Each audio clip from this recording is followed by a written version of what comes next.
Okay, all right, we're live. So, hello everybody. Hope everybody's having a good Friday night. We're gonna call this Friday Nights with Nate. Every Friday we're gonna do this. We're gonna have some fun. We're gonna enjoy ourselves, have a good time. Let me see.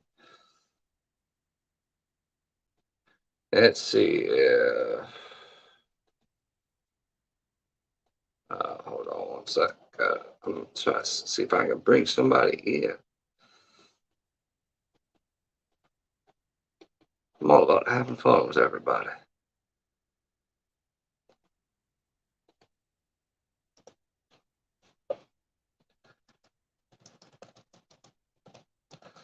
Okay. TTH, what is going on, brother? We are doing good. And happy early birthday to you. I know it's your birthday tomorrow. So I hope you have a good one. And I wanted to kind of make a little bit of an announcement too.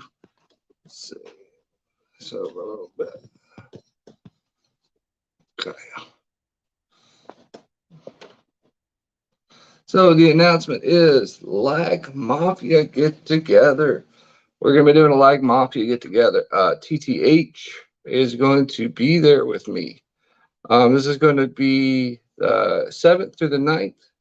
Correct me if I'm wrong, Kevin.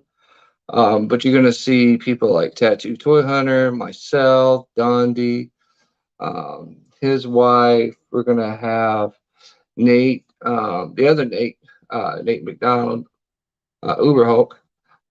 He's going to be there as well with us, hoping to get Louie and from Louie's Collectibles. And then, of course, the other old toy creator, David Blucher from Blucher's videos. So it's going to be a fun time. We're going to enjoy it. We're going to get together for a while. We pray that everything works out. We don't get rained on too, because I mean we are getting into the rainy season. Winston, what is up, my brother? Yeah, so we're gonna have a good time. We're gonna be going to multiple places. I know Kevin, he's going out with them on a little bit earlier. And if you guys don't know, Kevin, of course, Toy Hunter lives just down south in Texas from me. So this kind of works out great for us. We don't have to drive so far. But we're going to go to a lot of places. We're going to go to Retro Madness, Dallas Vintage Toys. I want to take them around to Duncanville bookstore. You guys are going to have a fun time there. We're going to go out to what we call Trader's Village. And I think, Kevin, you've got one out close to you too. And then, so we've got one here as well. Hopefully, it won't be too hot. Mikey's Action Figures. What is up, brother? You at work and it's raining out here. That's much love to you, my brother. If you guys don't know, Mikey was one of my groomsmen at my wedding to Julianne last year. I couldn't have done it without him and his great wife. So thank you, Mikey. Much love to all my Cali folks out there. Kaboom! Go check them out. Check out Mikey's channel too. Check out Toy Hunter, Tattoo Toy Hunter. TTH has been doing a long time, just like I have, and so is Mikey. So yeah, we're going to be having a good time. I'm expecting shenanigans, and that's just a given when you put us together. And then for the second announcement, we've got Retro Freaks, which is a new movie being done by Craig from Not Another Retro Channel, as well as Cincy Nerd and Rube the Great, and then of course Boston Mike. They're going to be part of it, and they've actually got some special guests too. Like they got the guy from the Monster Squad on there. So it's going to be an awesome time. It's going to be October, I believe, 19th. They're going to be showing it here locally, and then they're going to be uploading it so people can watch it. So stay tuned. Subscribe to Not Another Retro Channel. At least he'll keep you informed. Yeah, Mikey, dude, it's been almost a year already. I mean, we're in September. It just seemed like the other day we were moving out in February to here. So It goes by fast. But here's the other catch. We had a baby this year, so the baby took up a lot of our time this year.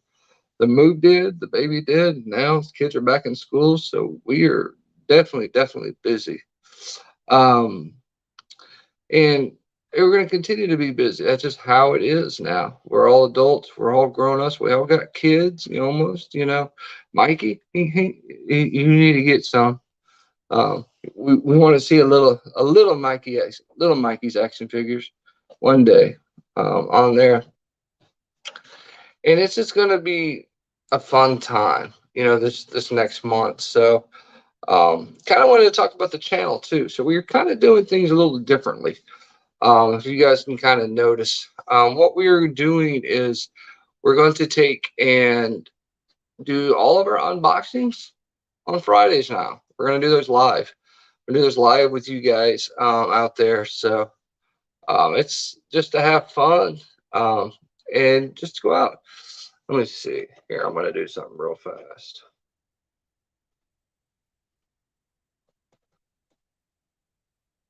Let's see if I can get you in here.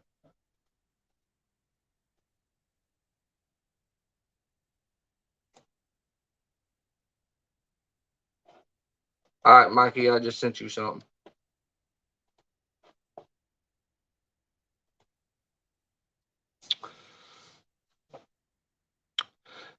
But yeah, we are going to be having a lot of changes in the channel. Last year we kind of started doing reviews a little bit, and we're going to be going back to that slate too. I'm going to be doing some media reviews. So you guys are going to see my perspective on media. A good example is we're going to be doing The Witch. This, of course, is the second sight one from over across the pond. So this one is, of course, the 4K and Blu-ray one. But yeah, we're gonna be starting to do reviews and things like that. I just did one on Forrest Gump not too long ago. Still got to work on it and edit it some. So once we get there, we will get uploaded and gone. And then, like I said, we're going to be doing unboxings here on Fridays with you guys. That way you guys can see it live already. We're still going to do toy hunts. I've actually got a big one tomorrow. Tomorrow we're going to be heading to Empire Toys, Retro Madness, DVT, Titan Comics. And it all depends on what I feel like. Because when I record in places like that, I like to have fun. I like to see what's around. I don't want to just be behind the whole thing, behind the camera all the time. I like to see what's around me too. So we'll have to see how much we actually record in there. You guys, I did a big media room tour. Been uploading that this week. Today we uploaded up part 2, which was the anime and media collection side of the house. We have one more part 3, coming, and that is going to be on um, vinyl and video games. So I don't have as much as everybody else, but hey, we have some. What's up, Kevin? You need to get up here too. You need to be up here in Dallas, one area. So, um, and I got some stuff I'm working for you too, Kevin. So, um, stay tuned. I'll talk to you later. Um, but yeah, we've got a lot of us around here in the Texas, Dallas, Fort Worth area. You've got the Empire Toys, which I'm going to head up tomorrow's first time heading to that one. Been to DFW, DVT, Retro Madness. I've been to those places, but got to see what they got. Sometimes you knew. Dallas is our natural enemy here in Houston. Yeah, I know it is, but that's just kind of how it is. We can't live in both places, and I got to work here. So my job says I got to be here, so I got to work here. Um, but yeah, definitely a lot more to come. And with that being said, how about we open up a box? You visit, but you don't stay. Yeah, I know. I know. All right. First package of the day. We only got 3 today. We got more coming in, but I'm trying to stick to my rules. Fridays are Fridays. Yeah, it does snow up here. And I can't wait for the snow, man. You realize how long it's been since I've had snow? Um, I mean, it's been a long time.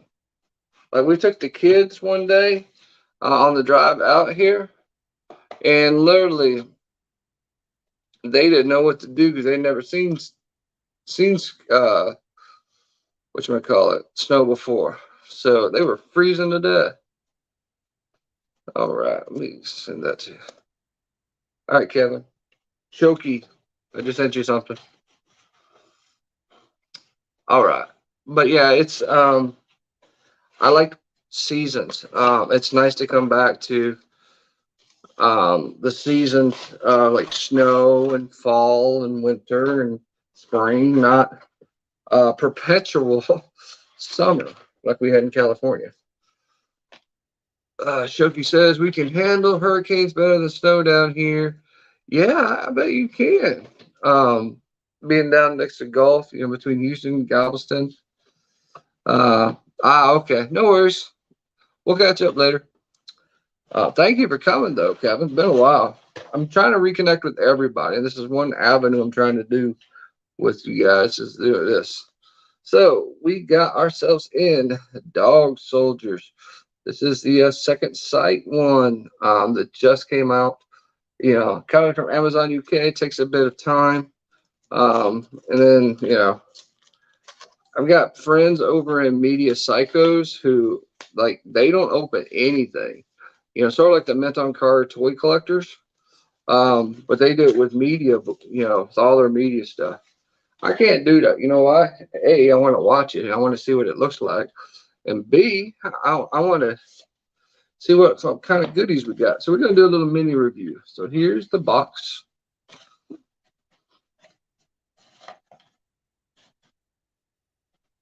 On the inside. And we got ourselves a little J card.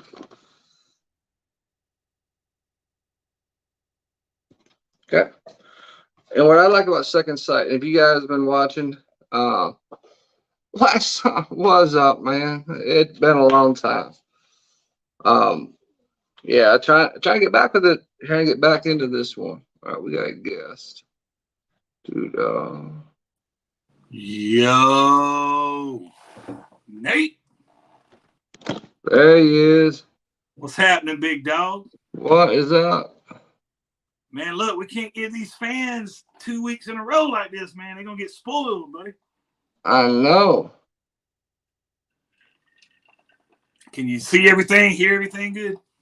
I can barely hear you. It's like it was last time. Okay. I just tried to turn you up, so. Like, I hear you perfectly, so I don't know.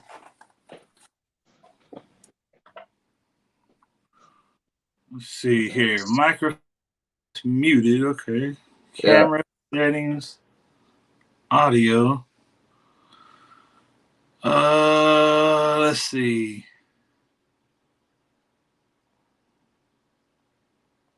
Testing 1, 2. Let's see here. Okay. Hey, as long as they can hear you good, that's what matters. Okay. All right. So yeah, I was telling the guys, I said, I'm reformatting the channel kind of a little bit, because you know how it is. You gotta grow with the times, right? And one of those is that I'm doing all of my unboxings now here live versus doing unboxing videos. A lot of people used to say it's too damn long, because I'd be doing 20-minute, 30-minute, 40-minute videos just for unboxings. And so, even when I had them combined with my toy hunts before, they were almost an hour-long episodes, So, and I think that was just too long. So I figured, if people really want to see, they'll come watch this on Friday nights. Yeah. Well, here's the thing. I mean, even me as, a longtime friend of yours, obviously, just being transparent, of course, like we can all grow and learn and different things and hearing from the fans, hearing the feedback. And buddy, honestly, and you know this even just as much as I do, like there's so much on our plates. Like this society we're living in, bro. You want to get it as fast as possible, quick as possible. You click on a YouTube video. I don't care how good the person is or the personality, bro. If it's an hour long, you already like, oh, you know what I mean? Like mentally, Oh you're like, yeah. wait, whoa, that's like, yeah, that's a little bit. That's a little bit much, you know what I'm saying? So yeah.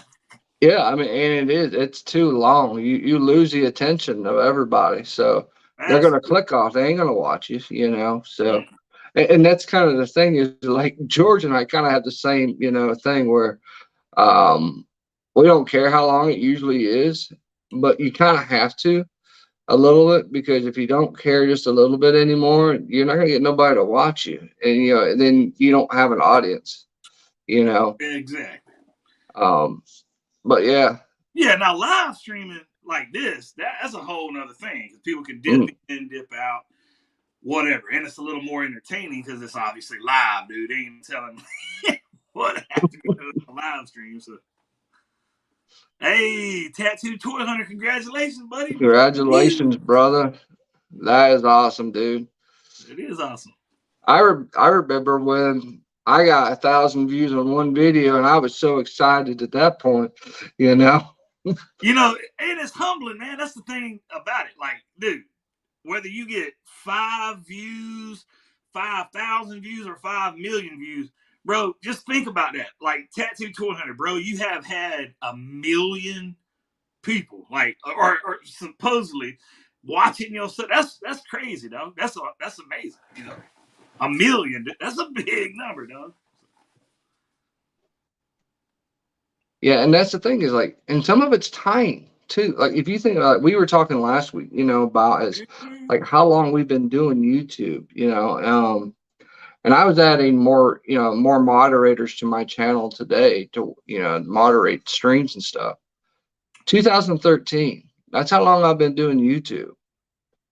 And I Yeah, just dog. that realization that 9 years of doing this. Now that's a long time. Bro, you're gonna Um, have to do a massive. We're gonna have to figure out a big old 10-year anniversary live stream or something yeah. crazy, dog. But the thing is I wasn't like super active. I was a watcher. I wasn't an actual shower. Like I wasn't streaming. I wasn't the actual active person until I think it was 2015. But still, five. That's what 7 years. Yeah. T-Man is a good example of somebody who's been in the game a long time, because like I was watching T-Man do Transformer reviews way long time ago. Oh yeah. Him and like Bobby Skullface and then Lord Go and all those guys, but way back when. Let's see, there was that one guy, the one guy that passed away. You know who I'm talking about. It's the one me and T talk about. I Yeah. forgot his name right now. Um. What? No. Man, I'm trying to think.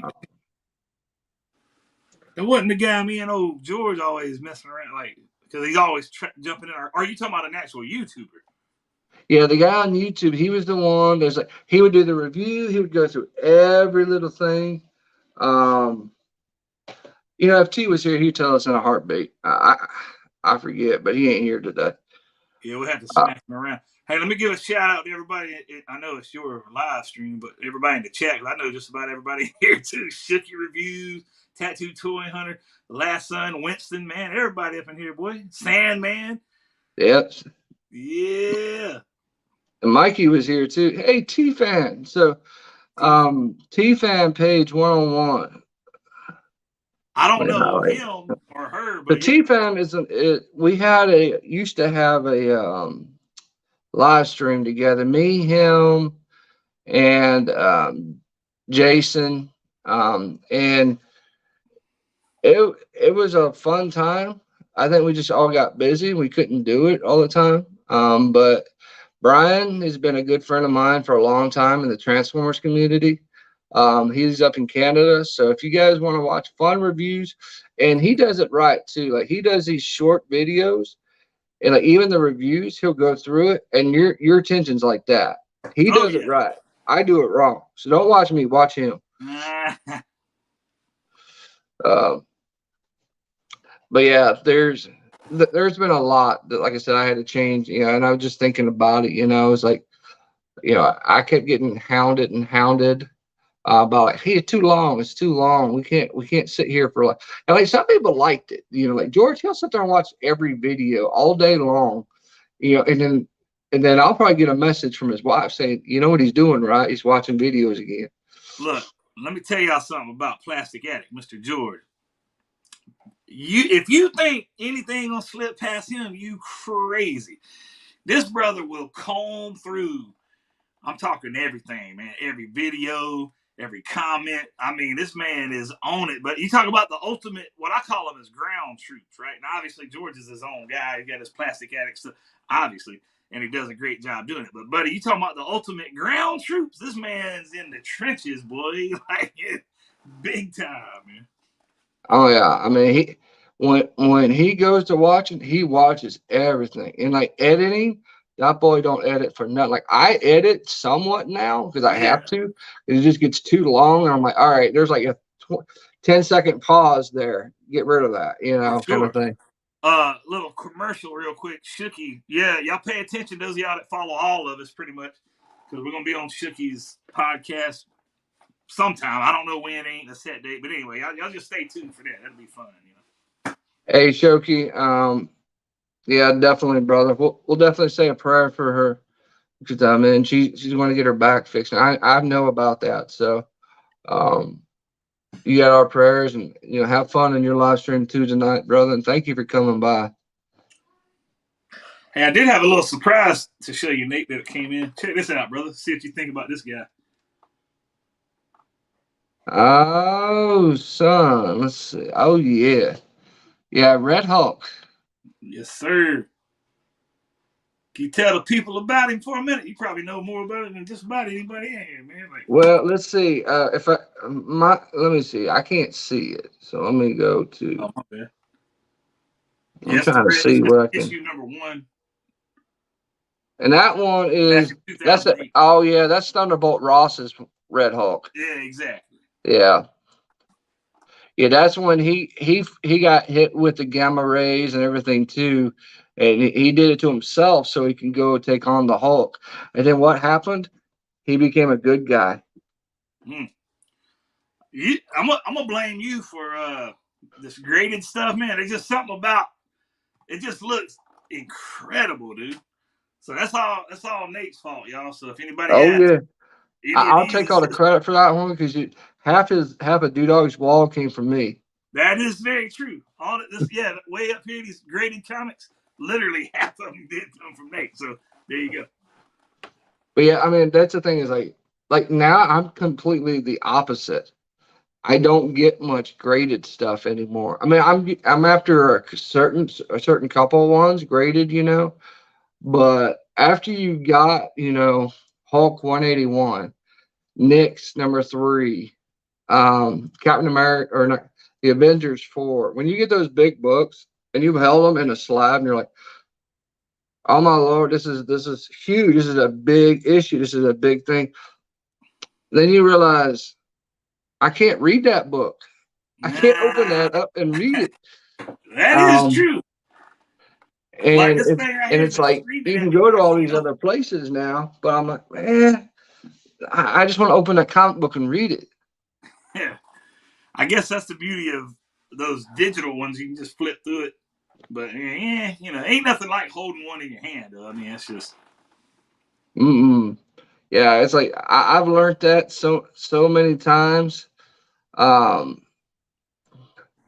that just holding that book, you guys know, the books I buy are usually typically from Coffin, Zenoscope, um, whatchamacallit, Virgin, Harris, Dynamite. I'm an independent guy. I don't buy a lot of new books, and it's been that way for years, But I'll still go back every time to those 1990s, to the X-Men, to the Wolverine, to those ones, to those Nightfalls, to those Death of Superman eras, because that's what we grew up with. That's what we had. right. Um, and I enjoy those books. Those are fun. Um, but now my reading has changed. Like I like different storylines. I like, things that actually make you think outside the box kind of thing, not just this is happening. The good guy does this, the bad guy does this, good guy stops bad guy. Okay. And what's the ramifications for that? Nothing. There is no ramifications. But for example, in the Lady Death story I was reading, Lady Death was a human who didn't know that her father was partially a demon. So her father, but her mother was actually half angel as well. So Lady Death is half angel slash half demon. And I then when didn't know that. she got sent to hell, because this is during the 1700s and 1600s. She was branded a witch, back then. Oh yeah. So, but then she gets, she becomes the ruler over hell. She stops Lucifer and everything. Her good side predominantly goes over her bad side. But it's a struggle. It's kind of interesting to see that struggle within somebody. Like, hey, I'm half good, I'm half bad. What do I use? Yeah, this specific thing, and using bad for good in some ways. And that's why I kind of like the independent stories just for that reason. You know anything about the new Rippaverse? The guy, it's Rippa something. Anyway, he started his own. Like I'm talking as we're talking right now. He launched his own comic, independent comic, whatever company, and he got some pretty legitimate artists, man. Like he paid out almost $300,000 of his own money to get these actual artists to draw his stuff. Anyway, you need to check that junk out, dude. Jeff, It's straight up independent. I'm talking literally dudes like you just straight up just started it. It's called the Rippaverse. All original character, all that stuff. It's crazy, man. and that's what I like. And especially like I have so many friends that are artists and writers, that I've been friends with for years and years and years. To see them get to the stages they've got to now, working with like Dynamite, Zenoscope, those kind of independent companies, Image, Yeah. working some of them, and then a lot of them like they do cover art. They do a lot of or they'll do inks or colors for Marvel or DC. So I mean, it's not that they don't work for the big two. They just predominantly don't Yeah. out there. What's Sandman talking about? NFT or something? Oh, you're gonna get into the NFT game? Yeah, buddy. Have a good night, Brian. See you, Brian. Yeah, I appreciate it. That's Thousand Toys, Master Chief. Yep. Well, what's Sandman talking about? NFT? Maybe I'm an idiot. I don't know. Or what's the NFT? Here, one sec. Oh Thank you, no. Kevin. I'll talk to you later, brother. See you, buddy. Thank you for coming by. NFT, so they are tokens that you get, sort of like what's the easiest way to explain it? Okay, like a savings bond. So you get a savings bond, it's a certificate and it's written to Right. you, and only you can use it. The NFT is similar to that. You can transfer it, of course, if you want to. You can transfer a savings bond to somebody else, but an Right. NFT comes to you, and it's usually like a picture or something like that. It's a lot of Kickstarters are doing those now. Oh, Um, okay. Okay. doing those NFTs. And that way you can say you own it. It's yours. You own, like, say you own part of that character or you own part of that book because Gotcha. you own that NFT. So you're holding the copyright. You're holding the patent kind of situation Do that for it. character or whatever it is. Mm-hmm. Okay. Okay. All Yeah. right. That's all new to me. So there you go. Learn something new every day. And he's saying he just had a shepherd's pie, courtesy of the wifey. Oh, Congratulations. I yeah. actually made shepherd's pie not too long ago. I made, but see, mine's a little different. Everybody makes their shepherd's pie a little different. And like for mine is like mine's a mixture of beef and pork for the bottom, corn, green beans in the middle, and of course mashed potato. But you gotta get that cheese on top, man, to put it together. If you don't put that cheese on there, it's just mashed potatoes on top of food. Hey man, you gotta have the cheese, brother. You gotta throw that cheese on it. Just, mm. Oh yeah, Mikey. Just yeah, it's like digital collectibles. Exactly. Yeah, I see old Mikey talk. Yeah, okay, all right. Yeah, I got you now. I fully understand now. I just didn't realize, all right. yeah, it's a huge market for those now. Video games are big into those too. Like owning certain portions of those games with the NFT.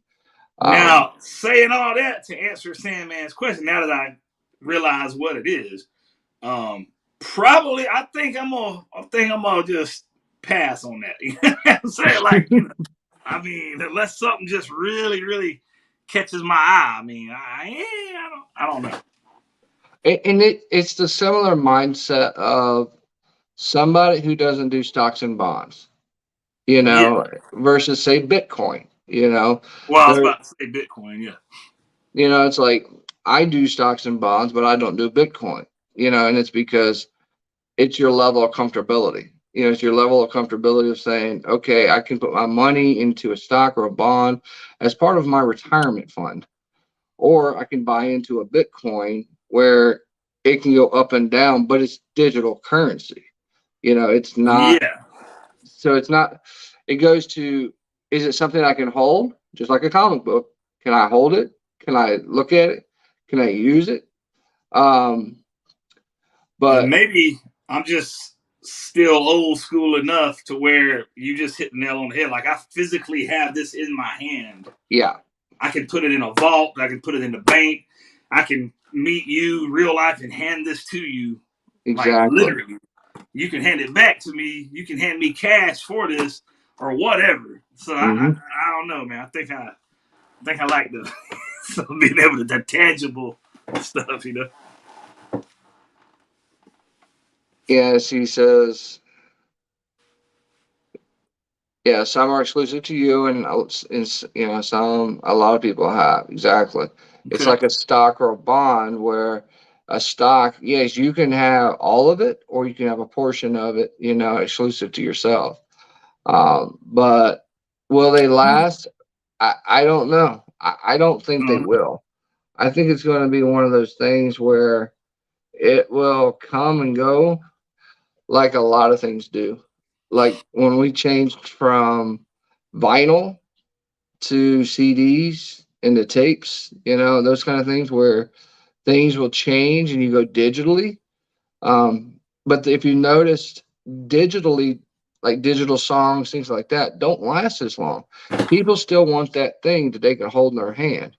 I'm a good example about that. I buy vinyl all the time. Yeah, a lot of So people. It's a vinyl revival. I mean. exactly, it's. I mean, and it's funny because it's a revival, but it's not at the same time. What happened is companies got wind that, oh, youngsters like to listen to vinyl, so let's produce a lot more of it. It never really stopped. It just became more available Right. to people, and you see it like now. You go to Walmart, they have it at Walmart, they have it at Target, and that's places you never thought you'd see it at before. CDs, movies, but you never thought you'd see vinyl at Walmart or Target. But there's a market for it now, and it's Yeah. with the younger generation. Sandman said, "What does everybody think about the Marvel Legends new packaging?" I'm gonna tell you right now, right off the bat, I do not like it. And it has nothing to do with being, oh, I don't like change. No, ain't got nothing to do with that. It's just Marvel Legends. My problem with it is they have amplified their prices almost 5 times within a year's time span, which is absolutely insane, dude. And like for instance, today I went to Target. There was a Target exclusive. There's George from Halo Mm. Reach. You got this behemoth still in a window packaging, all these interchangeable hands, weapons, all the articulation that a Marvel Legends had, but he's actually bigger and beefier for $19.99. And I can see him in the package just like you used to with a Marvel Legends. Marvel Legends then jumped up, $30 basically, just rounded up $30. And for what? Like you ain't, it just no. It's Yeah, like ridiculous. this thing. Like I got it from Pulse, and it was $30, 23.99 or whatever plus shipping and everything. Yeah. And if you go to the store, it's still what 24.99 No, 27.99. for a Marvel Legend. Yes. $27.99, buddy, for a single Spider-Man Marvel Legends That's plus dumb. tax. That's just dumb. Yeah. 'Cause- yeah, and this is a very good point right here. I'm gonna put this up. You don't know what paint apps you're gonna get, and you don't know if that thing is actually 100% complete either. You're Because gonna here's open what that thing happens. up, and it's gonna have this crock in it, and you're gonna be like, "Well, dang." Well, like I've seen the pictures. Like people literally are just ripping open the legends and taking the legend out the box, throwing the box down. You know. No, Sam, man, that's not the Japanese spider. That's the first appearance. Yeah, that's an Amazing Fantasy one that just came out. Now, don't get me wrong, dude. Y'all know everybody in here, bro. That's what built my channel, Marvel Legends. So don't get it twisted. And especially Spider Man. You looking at the man had every single. My dumb self had like 5 or 6 versions of the same figure. Like that's Mm. how crazy I was. Used to be until I sold it all. But so I'm not like understand what I'm saying. I'm not anti Marvel Legends. I'm just saying they're making a dumb decision by doing what they're doing and jacking the price up almost $10. It's just it's ridiculous. But And Mikey, you hit it right on the head. Some of the plastic quality isn't there, even though we've went to the pinless technology for a lot of these legends now. It's still like, I mean, you have a hard time standing. Just have them stand up. Some of these legends now, and it's like yeah, you're right. For that price, that thing should have everything. Like look, everything. like, and that was my kind of even my problem with this Amazing Fantasy one. Like for that price, I should have got not just a hand, not just a webs, not just a thing. Where's my alternate head? Where's my Peter Parker head at? Or at least a half mask, version. Because The in one with vintage, you that you just have right there, just today on Instagram, just today on my Instagram, I'm scrolling through 2 completely different collectors, right? As far as I know, they're not YouTubers, but either way, they're collectors. Both of them got that figure Nate just got. One guy, half the body didn't have the stripes, so half of it did have the stripe, the webbing. The other one didn't. That's freaking crazy. The second guy was actually messing around, and he was talking about, "Oh, I want to start a YouTube, and I want to." And it literally, while he's talking, the thing just falls apart. Now, thankfully, Nate's hadn't yet, but when the guy was kind of reviewing it, like you mm, talking about that pinless technology, that weak plastic, yeah, it just broke. It just popped apart. Like, okay, so you spending more money for literal garbage? Come on, man. Like, yeah, and that's why I have a problem with, and that's why I don't. I guess I'm not a huge fan of Legends for that reason now. Like the Mafex, of course, does better with theirs, but you're also paying a higher price. But if you think about it, okay, if that Marvel Legend costs $30, but that Mafex figure cost me 70, for $40 more, I'm you get getting multiple premium figure. hands, multiple heads. I'm getting usually flight accessories or a flight stand with it. Soft goods, bendy wire, capes or Exactly. coats. Everything. I Well, mean, like what Mezco used to do before Mezco sucks now. yeah, Yeah. they do very much so. It's like it was the standard $70 to $85, and that's what you got from Mezco. And that's what we're getting with Mafex now. This is But the that's first time in 7 years for me that I do not have one single Mezco on pre-order. Zero. And there again, not bragging, I'm just giving you an explanation. I know you know this. I'm talking to everybody watching. You're talking to the guy that would, no joke, dude, all year long, I'd have like 8 or 9 or 10 or a dozen on pre-order. And now they killed it for me, man. They just zero. I went from 10 or a dozen or so the last 6 or 7 years on pre-order all the time, always coming in, to zero.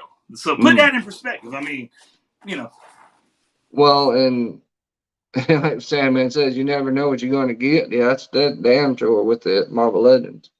That's how it is with true. Mezco now. You don't know what you're going to get with a Mezco. Because them Mm-mm. pictures been lying to you. They Big give you those promo pictures. You don't, never forget John Wick.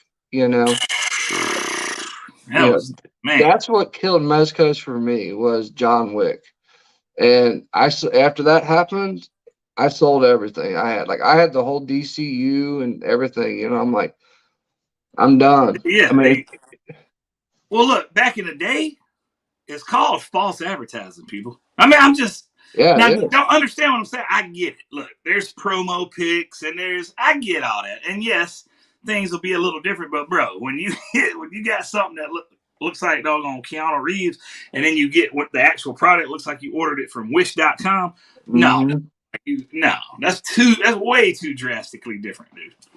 Well, especially with we know what they can do. We know what Mexico can do with faces. I mean, you look at the Bruce Campbell on Evil Dead. They did a phenomenal face sculpt on that one. Jokers, they did really good with Jokers. I'm not going to talk about Batman because we still don't have an 89 Batman. We'll never see it. I've had it Man, on pre order for what, 3 years now? years, man. It's never coming. If That old boy Superman thinks one. he's Oh yes, my this kid, God, that was bad, dude. The Reeves Superman, that didn't even look like him. yeah, it was a joke. Them teeth was like, I was like, what? Yep.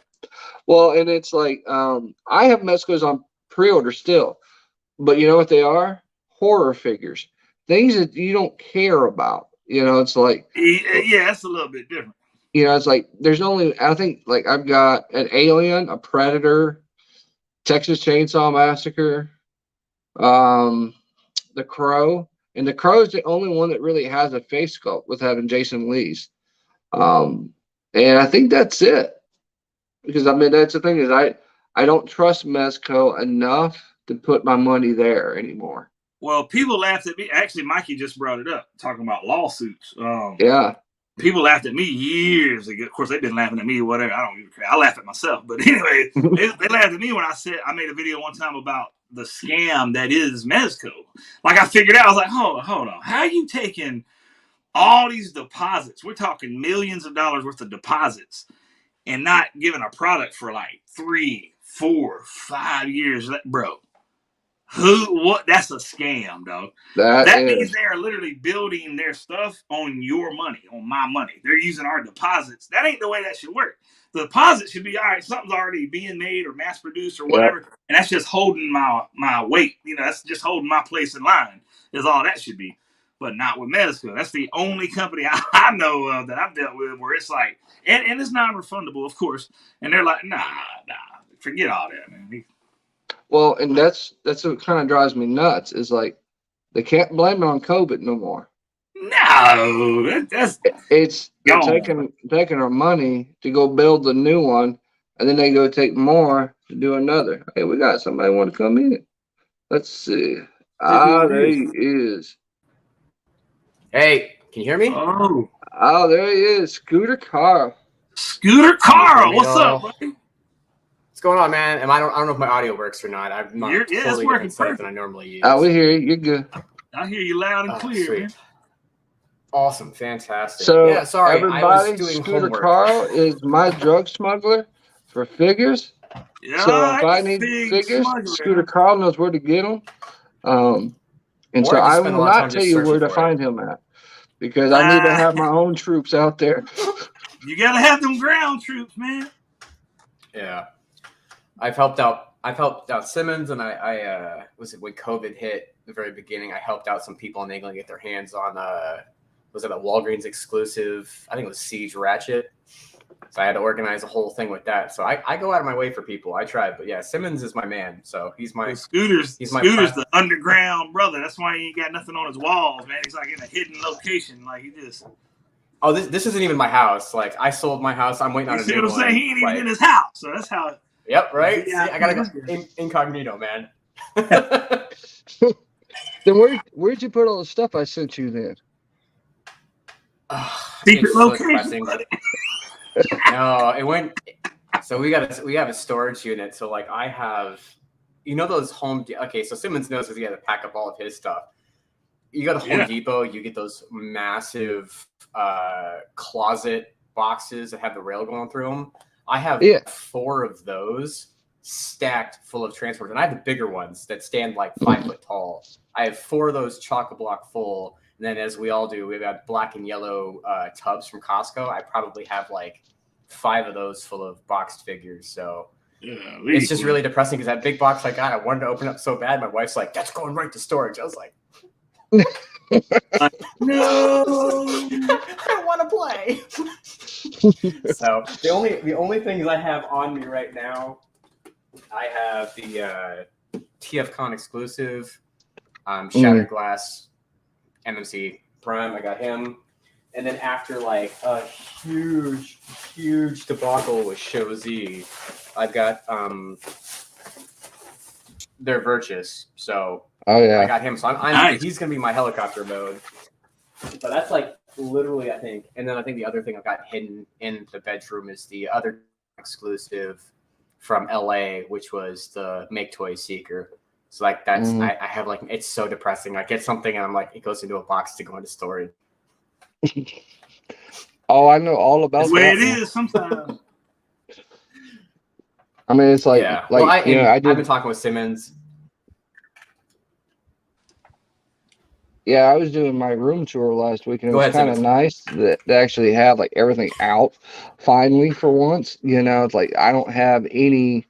The only thing I have out in my garage right now is empty boxes in storage, and that's it. Everything else is on the shelf, and if I can't fit it on the shelf, then I probably don't need it. Yeah, we was I've waiting seen for Simmons. Nathan He's drawn to- schematics. Yeah, I did. Like literally, dude, I'm sitting there with Carl. I'm like, all right, I need this amount of shelves. I need this amount to do. I'm looking. I'm like, yeah, and all that changed in the last like month. I'm like, screw it. I'm gonna put pictures and artwork up instead of putting more shelves up. And then what do? I buy a bunch of half shelves and put them up anyways. Well, it was funny because I was like, I think Nate then dropped out on us, and then we had to basically force him to at least put a shelf up so we could see if he even had a figure in his whole collection or not. But he proved me wrong. Though. Oh yeah, trust me, man, that whole scenario hurt to see so much cool stuff to then suddenly just disappear. Like I was heartbroken because I watch his videos all the time. Like people know if you watch his videos, like he'll get a crazy box. I usually put like little funny stickers on it and stuff. And you know, it's like I think one of my funnest moments was when I found a whole bunch of Ghostbusters stuff, and that's linked back to his dad.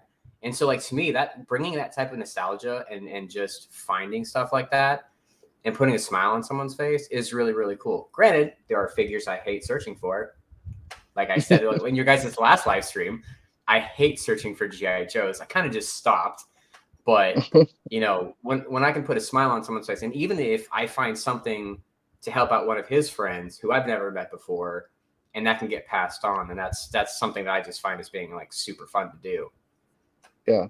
Well, I told y'all too, man. Like we were sorry, Nate, I didn't mean to interrupt you. Talking about the G.I. Joe. Now, I just don't even play no more. I just order. I don't care if it's freaking, you know, Hong Kong, China. What I don't care. Like I'm gonna get it, and I'm good. I'm happy with it. Not bragging. I do pay a little more for it, obviously, but I ain't gotta worry about it. I know I'm gonna have it, and peace of mind, dude. I ain't gotta worry about it.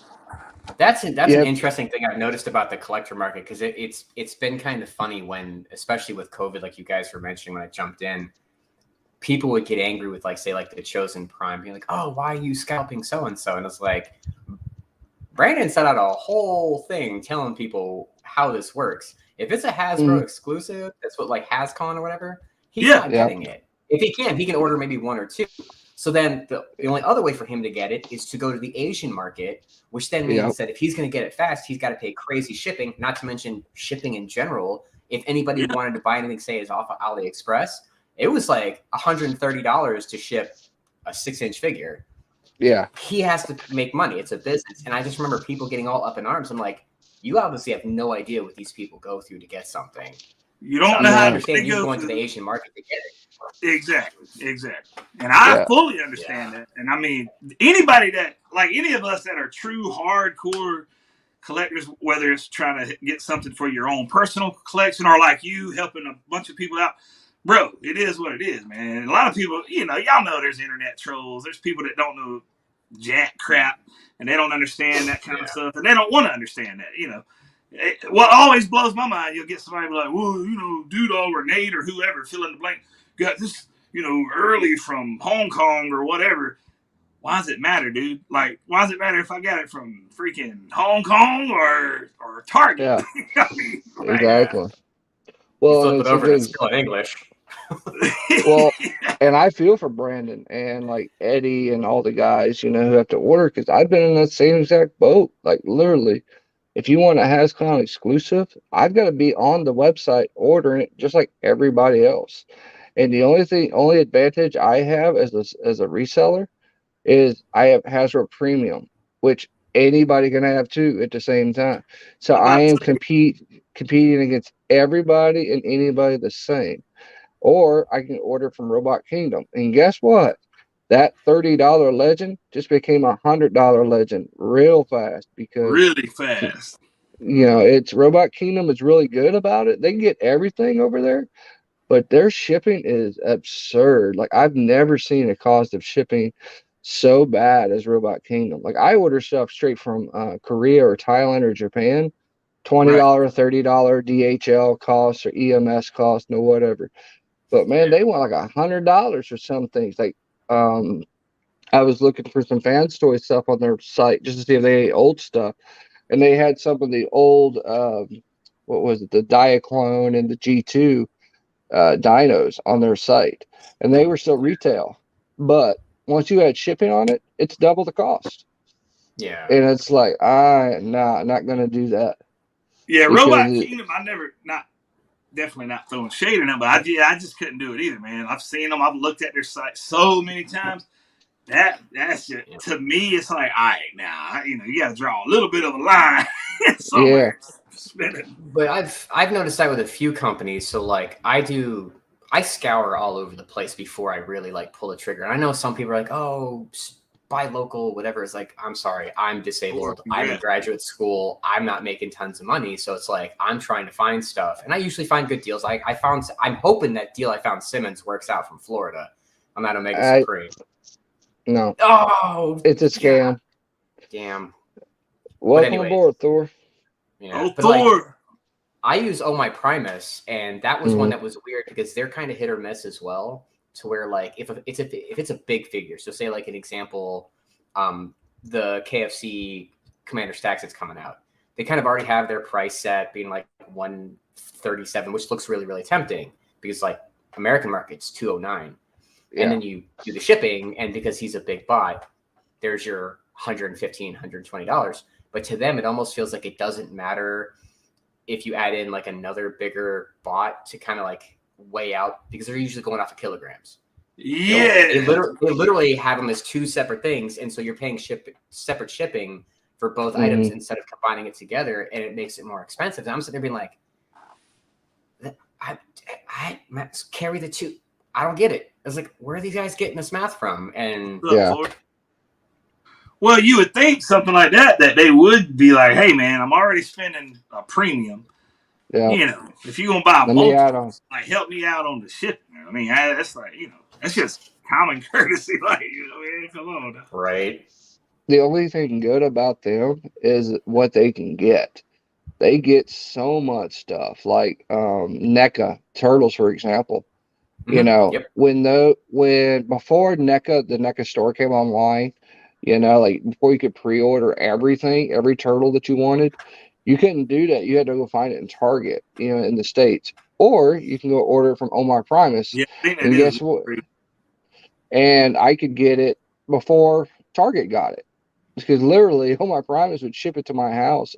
Like I had two of the super shredders before it even hit Target. Yeah. Yep. I found that for it was people crazy. too. Yeah. Well, that's like last week, Nate. Well, I guess all y'all were in here, but like I didn't. There again, Hong Kong, dude had Mindbender. Oh yeah, that's right. And look, man, $115 shipped.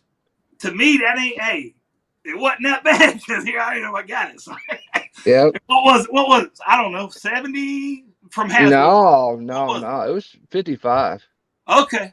So I paid too much. You paid way too much for that. Yeah, you wanted it early. Thanks, Nate. Thanks. You could have gotten two. You could have got. Exactly. Thanks a lot, man. You should have maybe felt better. No, I'm just kidding. Okay, that was epic fail on that one.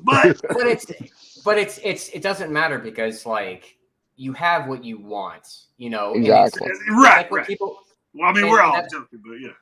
Yeah, but I mean, like, yes, there are times we're gonna outweigh price versus value, whatever. But like, if that's something that hits your nostalgic button, who's gonna stop you? You have the figure, you have what you want. It's not our, you know, Exactly. if you paid more for it than you wanted to, who cares? Exactly. It is what Right. it is. And Well, see, I'm not a seller, so I don't like this is literally mine in my personal collection. It's yeah. not like I know I'm not making money. You know what I mean? Obviously, it's like that's irrelevant to me. So And that comes down to how much are you going to pay for it to get it now versus how much you're going to pay for it to enjoy it now. So And I think, the enjoyment piece is what people forget is like, do you enjoy what you got? Okay, if you enjoy it, it doesn't matter what you paid at all. Like there's things I've got in here in my collection that I enjoy. I don't even touch. I just like to look at them, you know. yeah, Um, and then did I pay a lot for them? I sure did. These TB League figures, they're expensive. You know, the Vampirella, the Dawn, the Lady Death, the 12-inch figures, those, yeah, mhm. you know, those have the seamless bodies. Those are expensive figures. I mean, go look at a BBTS, what Vampirella cost.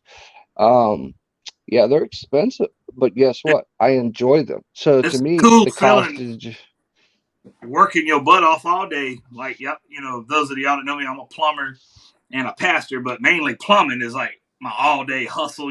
Whatever that pays the bills.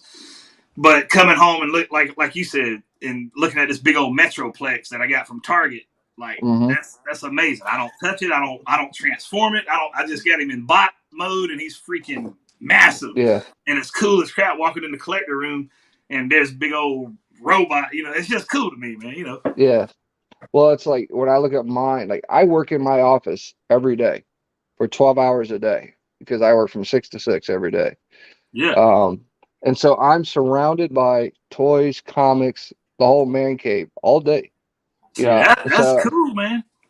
and I enjoy it, but I can also see where my money goes that I work for. It's right around me, and that took me a while to stop thinking as a seller, like to become a collector again. Just to be a collector. I'm not selling, anymore. I don't have a business. I don't have this. No, I'm back to being just Nate. That's it. I'm just Nate. Yeah, I'm you not a gotta crack enjoy dealer it. no more, you know. And that's why I'm only buying what I actually enjoy. Now, there's a lot of things that I am rebuying because I still want them back in my collection. Good example is Fans Toys Quietus. I've got it coming, and I need that to go with my Galvatron and Hot Rod. And then I need to get a Scourge from XTV someday. Um, and it's because I just need Scourge. That way I can have the 3 bad guys. I can have Hot Rod, and I can get a Jabber. I can get an Ultra Magnus, a Rouge. I know where I can get at. I mean, I can I have get a the THF one if you need a Magnus. which one? The THF, the Toyhouse Factory THF. one. Yeah, I I might don't know. take that one. If you do, I still have that one, and then I might know somebody. I'm gonna wait when this game closes in our group. Mhm. Nobody's been going after the Andres. I'll message you. I'm pretty sure because we look after everybody in our group, and one of our Yeah. guys, mother-in-law has been hit with cancer, so he's been raffling his entire collection. He's another YouTuber, good friend of mine. And I'm pretty sure Simmons knows him. It's Billy. Billy's Badass Oh Reviews. yeah, I'm buying Yeah. stuff from So Billy right now. yeah, so he's got an Andres that's sitting there, and all of his stuff is literally reviewed, and that's it. So I'll see where his game's going, but I'll hit you up because if it closes, he'll more than likely sell it. When he's going to go through the same thing, as soon as everything's taken care of, turned around, because he knows that, and both of you know, because both of you said last week you've sold your collections because they're replaceable. Yes, it's going to cost to replace, but there are more important things in the collection because you can get it back. And that's a situation that he's thinking about being in because we've been raffling stuff off all week for him to help him out. Yeah. Well, it puts a lot of things in Thank you, Thor. perspective. I mean, like I'm actually as small as that is now behind me. Like, dude, I went full ridiculous the last few years, and dude, not a spot on this wall on all 40s walls. It was just from the ground to the darn ceiling. 2,200 freaking every Marvel Legend that existed, straight up, every version, every Yeah, Toy Biz, every Hasbro, and then all the mess. I mean, it was just stupid. And then yeah, now, this little corner over here, that's all I got. But I enjoy. I can actually sit here and be like, all right, I can exactly. breathe. I can hold this one figure, not feel overwhelmed. And I got this one shelf up right in here, this little stack, and then right there on the wall right there. That's it, and I'm good. Yep. Like it's like a stress off of me, man. Like actually enjoying, the current collection. Well, I just want to say thank you, Thor, for that, and thank you, Harry. Because I mean, that's the thing is people don't understand that when you have to sell your collection to make ends meet, like literally, I sold my whole collection to pay everybody back to help them out because of my business failing. Right. It's to do the right thing. It's like, do I feed my family or do I buy a toy? Some people still have that decision. I'm like, I, to me, there's no decision at that point. I'm about It's to like, say, yeah, that you ageless. know, but when you're looking at, okay, like Black Zarek, for example, I just put the upgrade kit on them that Carl gave me, and it's upgraded. So now it's probably worth at least $100 more now, value wise, because of Right. that kit. I could sell it for $250 to Yeah, kit's gone. $300. Because it's out of stock. You can't find that kit no more. But if I say, hey, I need to pay a bill, he can go, and there's no problem with that. Will that make me sad? Will I have less enjoyment? Damn Skippy, I will, because I like that figure. But guess what? Right. There's a responsibility level that people need to remember. You got to be responsible. You got to be a responsible collector. And there's a lot of collectors that are not. Look, They man. buy. Look, what would be an awesome live stream? Let's save it though. But let's the addiction Hmm. of collecting. That would be a cool live stream, bro. Because that's like real. That's hitting it right here, Hmm. like Well, straight up, dog. so Cincy Nerd just put out a video not too long ago about the same exact thing, about Okay. not Okay. not having to buy everything. And it's true, you don't have to buy everything. For example, you look at Carl and me with our Transformers. Carl's predominantly a Decepticon, collector. Oh, But that okay. That's and cool. I and like for me, I'm all over the damn place as far as what I order. But That's an typically understatement. it typically centers around hot rod.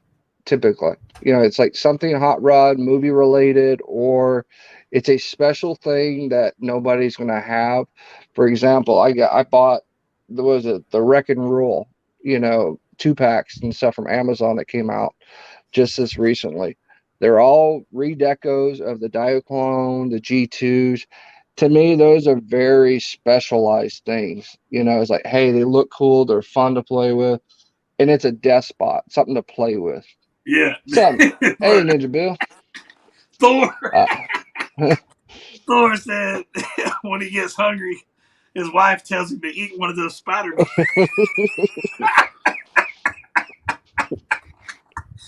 Oh man, that's I'm rough. yes. I sorry, mean, they cracked me up. and like one thing, like for me, like I envy you guys, but like I only collect Transformers. I only collect third party masterpiece because like there are lots of other things I like. Like I talked to Nate about he's also educated me a lot on Robotech and a bunch of other stuff.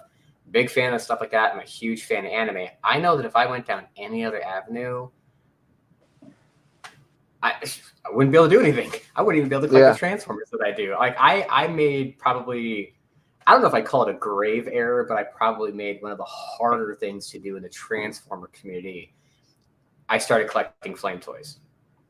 Yeah. Yeah. So that kind of hurts. Well, I'll And tell it's you, just it's a obviously. hard thing because of that one figure costing.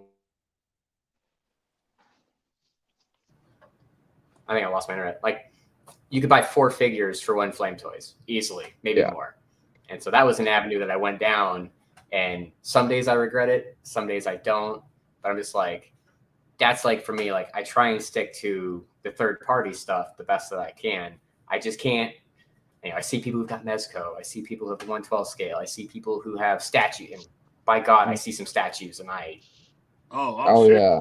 Yeah, I cry a little inside because I wish I could do that. But then I just got married, so I wanted to keep my wife. So Exactly. Very important. More important. Now, Scooter, and obviously he knows this, and people watching right now, or whoever's going to watch later or whatever. The key, though, and I respect Scooter. I don't even know Scooter till tonight, or like right here. But the key is exactly what he's saying, though, and this is where I messed up 9 years ago now, when I started collecting. Dude, I was freaking. It was like a drug, dude. And I've never done drugs anyway. We ain't getting into all that, but I'm just that high, man. Just everything. Marvel Legends, freaking NECA, Mezco, SH Fig Arts, dude. Everything, and that's what got overwhelming for me. So if you can keep what Scooter's talking about and be like, all right, this is it. This is my discipline. I'm only gonna do this right here. That's way better, man. than just doing everything. It just.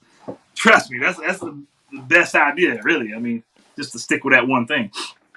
Well, and a good example, though, Carl, is that there's only so many flame toys. So you're going to have the complete collection pretty fast. There's only, I think, maybe 8 to 10 total of flame toys. So you could have the whole collection, but that's going to cost you a mortgage because that mortgage is going to, or maybe 2 or 3 mortgages, depending on what state you're in. Because you're right, they're $300 to $400 each for one figure. Now I know nothing about those besides what you and T-Man show me or whatever. But so when you say there's only like 10, what are you talking about of like a particular bot? No, or there's 10 bots, like 10 to 12 bots, and that's it. That's all they've made so far. Okay, so the company Flame Toys only has. They only have certain. Now that of Transformers, they've done some GI Joe. They've done a few other things, kind of like how 3-0 themselves will do. They've got like the Dead line. Yeah, they're doing Jujutsu Kaisen, they're doing Power Rangers, but like for Transformers, like Hot Toys and Sideshow or whatever, and then 3-0. Yeah, I guess. And so they started with Drift, an IDW character, and it really hit the ground running hard. A lot of people liked what they did. I still think it's kind of hard to justify the price because like people complain it doesn't transform, but the crazy articulation, Simmons will know more too because he's also dealt with the Gundam metal build kits that actually have like the crazy frames to them. So take it to that level or higher with Flame Toys and what you can do, and it's just they're beautiful. They're absolutely gorgeous. Like I got one D4 exclusive, which is kind of like how. Like MMC Mastermind Creations uses Planet Steel Express, which is the Fallen, and I got mine with like this crazy huge flaming chainsaw. And if it didn't come with that, I probably wouldn't have bought it. But this, you talk about like an item having presence on a shelf. You're talking about your Metroplex, like looking at that and being like, oh my god. In my office, I walk past this thing and I see a massive flame chainsaw, and I'm just like, oh, I'm sure. So that one accessory. What's up, Mikey? What's happening, big dog? What's up, you guys? How's it going, guys? How's everybody doing? Pretty good. Yo, thank you to Nate for letting me join and bug you guys for a little bit. Yeah. I got to. You're my groomsman, man. You took care of me. I take care of you. Hey, by the way, those of y'all watching, me and Mikey, Dog and Mikey, baby, we got the plan out there. We just gotta get it together, man. I've been waiting, man. Let me know. I know. I'm ready. Just let me know. Hits me with that little. Nathan just randomly, like, hey, you want to go live? I'm like, why not? Hey, same thing. Like, I was at work and I saw he went live, and I was like, all right when I get home from work, I'll hop on for like 30 minutes or something. There you go. All right. Yeah. That's awesome. Well, and like with the Flames toys Carl's talking about, like I've had all of them. Literally, I've had the whole collection. I bought the Flame Toys collection from another Transformers guy, and I got it at cost, and it was definitely a damn good deal. Carl knows because he saw them all. I had them all. I didn't have all the exclusives, from D4 because they're just way too expensive. But now it's like if you have to go aftermarket, they're double to triple. For example, Megatron. Carl's bane to his existence is Megatron. I ordered those a year and a half ago, And I finally, like, come on, it's gonna release from customs, and it never did. So what did I do? I went aftermarket and bought them another one. Well, guess what? It's missing pieces, and Oh my God. there's no way to know that it's missing pieces because it's sealed. Yeah, it's a brand new one from Flames Toys. Right. So, and so what do I have to do now? I have to go back to the aftermarket again. So these I'm just aftermarket, glad. I'm just glad y'all brought up Flames toys in this aspect. There again, I don't own any, but I am that guy that when I buy a transformer, I never transform it anyway. So like, yeah, according to what y'all are saying, this is it's perfect for perfect for you. somebody like me because I don't need. I mean, I like the bot form, dude. I don't give a Yeah. crap what they turn into. I don't form them back into a freaking tank or whatever. Like I just like Megatron. I like I like the bot form. So that sounds like I can see that niche that they're hitting with people like me because I don't transform them anyway. So Well, it's like, remember the Mega Action Series ones that you had do? mm-hmm. They're think that, but 100 times better than that. Shoot, and those are good. Those are good, but those are nothing Looking for compared a to a better. Flames Okay, Toys. all right. I believe you, man. I'm not I gonna But think argue yeah, with the Flame. bot master. I mean, Well, Flame Toys and 3.0 are definitely doing really good on that aspect. I yeah, believe 3.0 is going to be doing a transforming figure for the first time. I think they're going to be doing yeah, one of the Power Rangers they're doing the Power Rangers Zord one. or I've already whatever. ordered it. Yep, the Megazord, Yeah, and then also the Bayverse Dragons. Prime and Jet. No, the Bayverse Optimus Prime and Jetfire Oh yeah, combination. I think that's I've already got the Optimus. yeah. So we're just waiting on the Jetfire. Yep. But yeah, I mean they're impressive, and yeah, we have the arguments with people all the time. Like I laugh when people are like, "Oh, Transformers need to transform." I was like, Transformers it's a noun. It's not an adjective. It's a noun. Transformers do transform. That is an right, adjective. right. But Transformers is a noun. It's a thing. So you look at it. There's Alpha Trion. We never saw him transform. He's a Exactly. transformer. But people always want to argue this thing. And Flames Toys is nice. It is a niche though because they're more IDW for the comics than they are for The G1 actual continuity. So you are going to G1 see or a bit of whatever. a different thing. Yeah.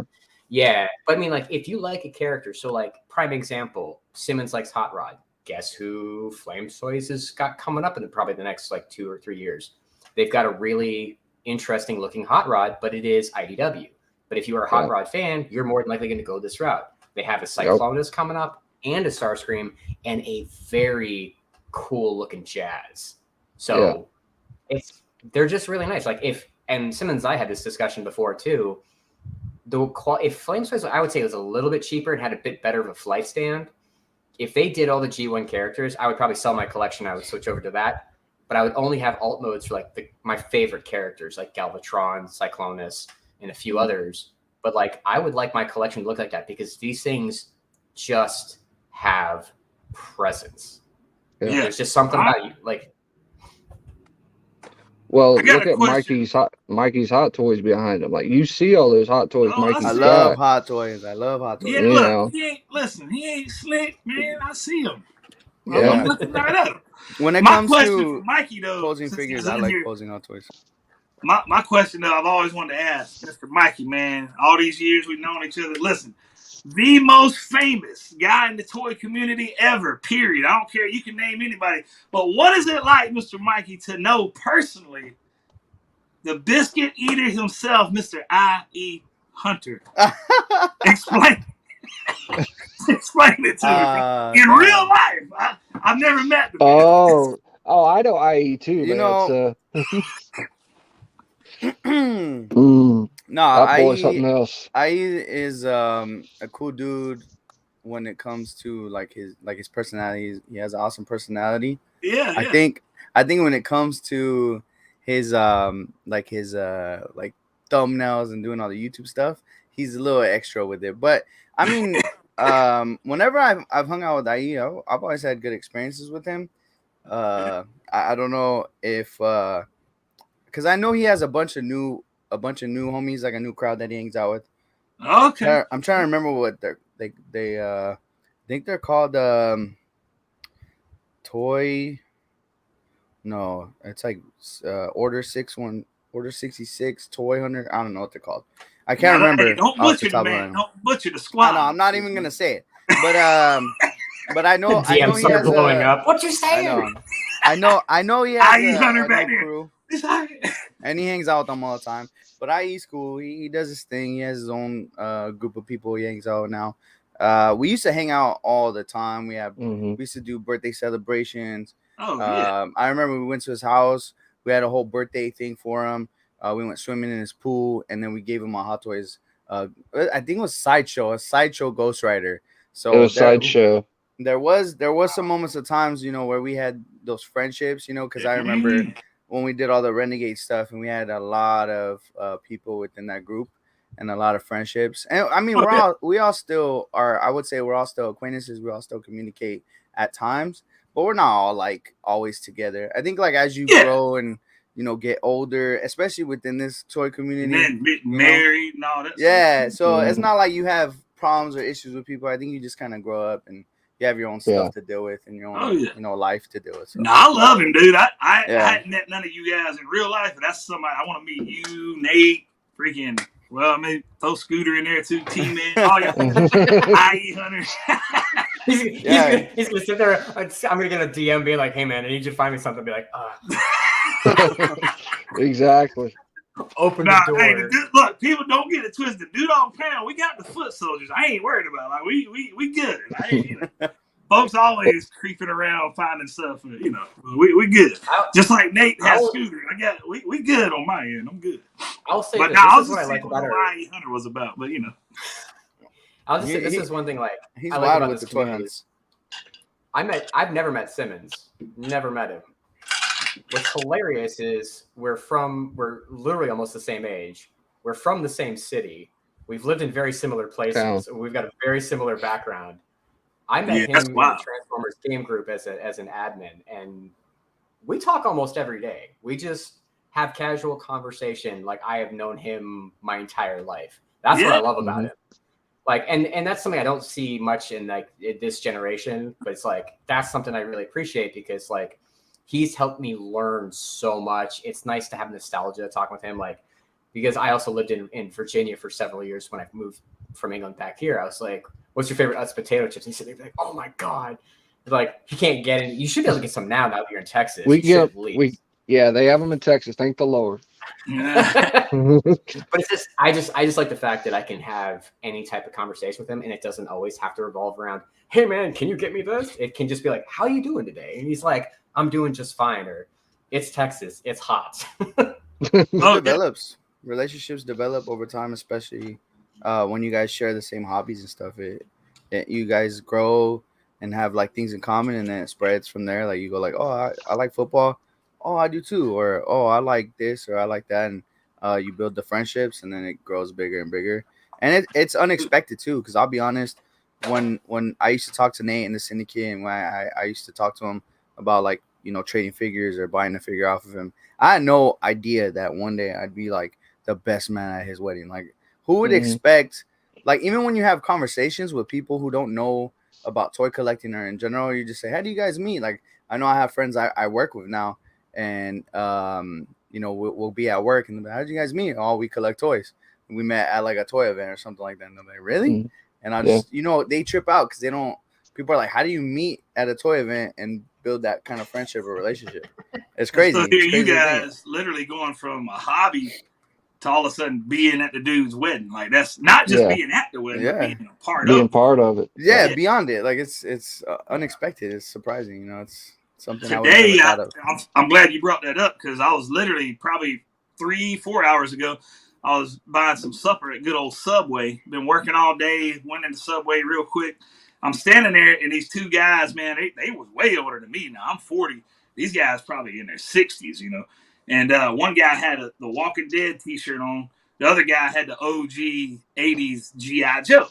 Now they came in behind me. So I've got a big personality anyways. I don't meet strangers, everybody, I'm everybody's friend, whatever, this and that, in real life. Now on the internet, I'm like, worse than anybody you can meet. But anyway, in real life, this guy's standing in Subway and I turned around and I said, "Hey man, I see your G.I. Joe shirt." I said, "Do you collect the actual figures?" Buddy lit up, dude, in the middle of Subway, and he starts talking about the 3 3/4 stuff, and he's been, die-hard G.I. Joe fan since day one.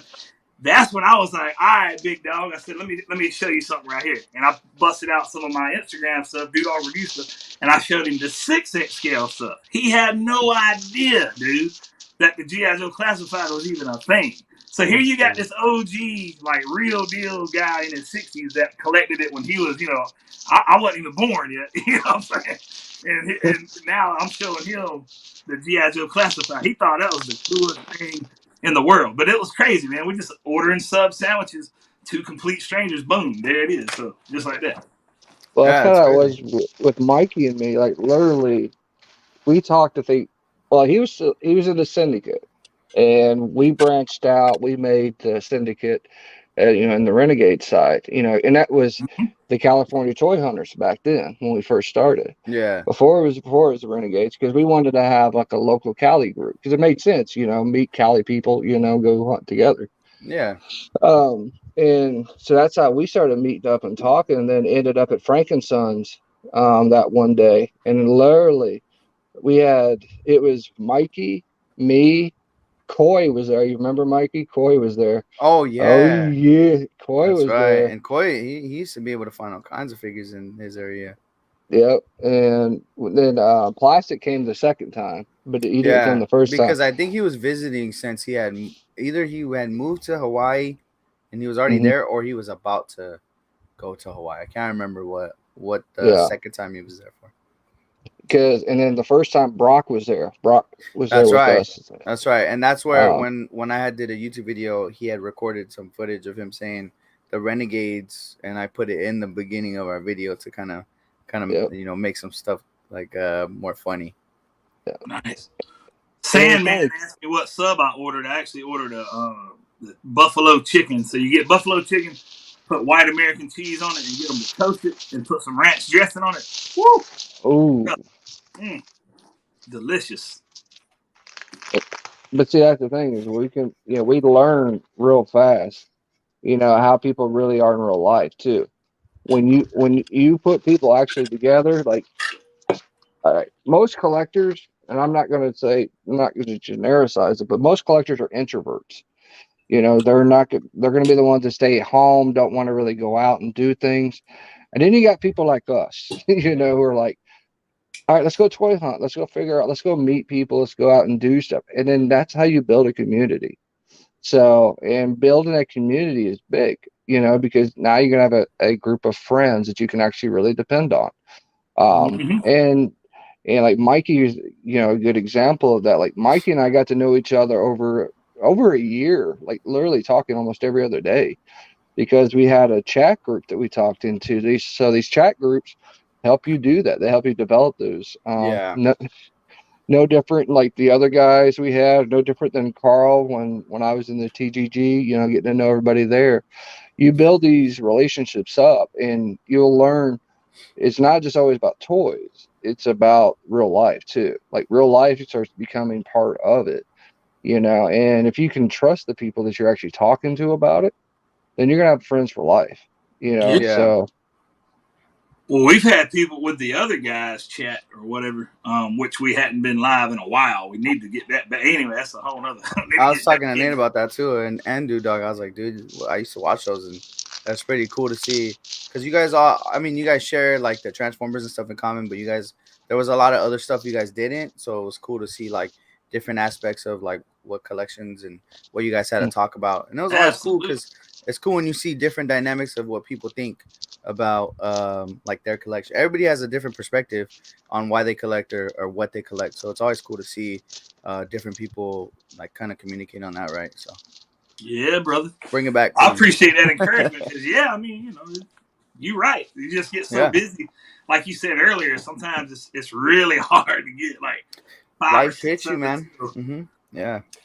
I don't know where everybody is. Like, I'm on the West Coast, so I know like East Coast having a time zone difference. It gets tougher when it's like because I with Simmons, like when I would talk to him, he used to be like an hour behind me, and so like now I'm like, oh, man, he's already gonna be in bed. I was like, gotta wait till tomorrow. Like me and T, man, same time zone. Me and T. I'm in Georgia. He's in Maryland, and then everybody else kind of goes. I think Brock, and then maybe Matt, and then you, Nate, and then Yeah, me, Plastic Addict, freaking Cali over there Cali. with Mikey. All them, like, You know what? I forget about time zones. Like I just Yeah. realized that dude is in a whole nother time zone right now. like 3 hours. Dog. Yeah, like Whatever I it is, didn't like even 3 think hours. about it. Like right now, I'm thinking that it's 7 o'clock for you too. Like, I Yeah, don't know why that didn't cross my mind.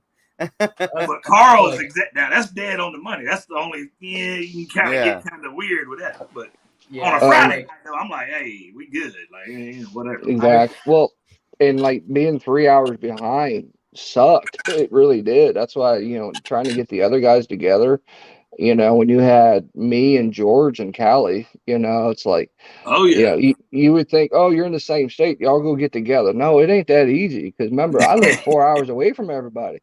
Mikey's been my area. He knows how long it takes to get from his house to my house. California, big old state. It's boy. far, and I remember I used to drive out to visit my wife's family in Fresno, and when I would think like, oh, you know what? It's kind of on the way to Nate, but then I checked how much it was different, and it would literally be like an hour to the left rather than and they come back and down. I was like, man, like I thought it was more convenient, but yeah, it's a hassle when you have because if I think about it, I live in the middle of like Long Beach and LA, and then we have Toy Robot, which is John, and he lives like an hour I think west from us. Yeah. Then Greg lives probably 15 minutes from me, and Nate lived 4 hours. Then IE and Mike live an hour west in Redlands in an Empire. And then I think Fernie lived 2 hours from us over there in like Oxnard or something with the Essos. Yeah. And there was a couple people who live like further out. And so when you try to kind of combine everybody and say, hey, let's all meet up at Frankenstein's, it was a good meetup point. Some people, had like distance issues or, and it got hard. So after a while, trying to collectively come together, you're just like, you know what? It would be easier if we just do the whole streaming thing to make everybody's life easier. Yeah, exactly. But it's funny. So like I'm an admin for the game group, and I do a lot of spinning, and I always feel really bad because I know who the night owls are on the East Coast, because like I'm sitting here and I'll start building a game that nobody's gotten to, and everybody's always just like nagging me throughout the day, and I know they're all on the East Coast. They're like, I need to see this game spun. I need to find out who won before I go to bed. I'm like, well, you're gonna find out in the morning. The Thor 2941 says road trip, dude, go to Cali. Yeah. Dude, if you come to Cali with them, let me know. I want you guys to come out and hang out. Trust me, if I ever went to Cali, which I haven't been yet, I've been all over the nation except Cali some reason. But if I do, you will definitely know. I mean, dude, if you come out here, man, you got Disneyland, you got Knott's. I don't know if you want to go to Knott's, but you have it. You got Universal Studios, you got Six Flags. There's a lot of reasons to come here. Trust me, and I know your kids will love it too. Oh yeah, for sure. Well, and they got that Super Mario Land is being built out in Universal Studios. Yeah, that's right. Now that Super Mario World is gonna be awesome. 3-year-old, look, Japan's already got it. Japan does. I don't know if Florida is almost there. I think they're a little ahead of our area, or I don't know if it's us who are ahead, but one of the others is gonna open it first. I can't remember which. Yeah, they're in testing right now. There's YouTube footage of them actually testing out stuff. I mean, those things are so cool. It's so cool when they do stuff like that. Absolutely. Yeah, it's awesome to know that like they're building stuff that we actually like. Like, no offense to the companies who want to build that kind of stuff, but like I don't really care about like doing a tram ride to see Fast and the Furious. I'd rather just them make more Mario Lands. Yeah. Oh yeah. Exactly. Yeah. And there's nothing cooler, man, than like when I was growing up in the literal original Nintendo. I mean, so I just aged myself. But I'm talking OG, the Mario Brothers. Oh yeah, all that speed running through it. I can do that jump Mario 3 in my sleep. Now I'll whip some tail with that stuff. And then seeing my 11-year-old and 9-year-old playing the current Mario stuff, bro, that's like it's crazy, man. How that comes back together like that, man. It's crazy. A lot of stuff comes back in trend. Like I remember when I was younger, I used to wear members only jackets. And then my brother was wearing them, and I was like, when did that come back? Or certain stuff, Like I remember telling my brother, I know it's probably different for you guys because you guys are probably older than me, but I used to use Walkmans, but with the Oh yeah, discs. this man. And Sony you Walkman, you brother. guys probably use the tape players. No, I'm just kidding. Yeah, I had 8-track. Yeah, see, I didn't have an 8-track or nothing. I just had the nah, Walkman. Nate older than me, nigga. I didn't have no. Dude's like, I'm like 10 No, years I was older, just broke. We were cheap. I'm used to using a boombox to wait for the song to come on the radio and hit record and play it. Exactly. Yeah, That's recording crazy. on that cassette tape, boy. You The gotta remember to put mixtape. you gotta put that tape over that cassette, or you can't record. Remember? Sandman Same said with, he's 42. Like VHSs. I remember having to record. You put in the tape, hit record, and it would record like the TiVo. Or, I don't know. It wasn't even TiVo. It was just like it would record the movie you wanted to watch. Then you could play it again. Yeah, like Yeah.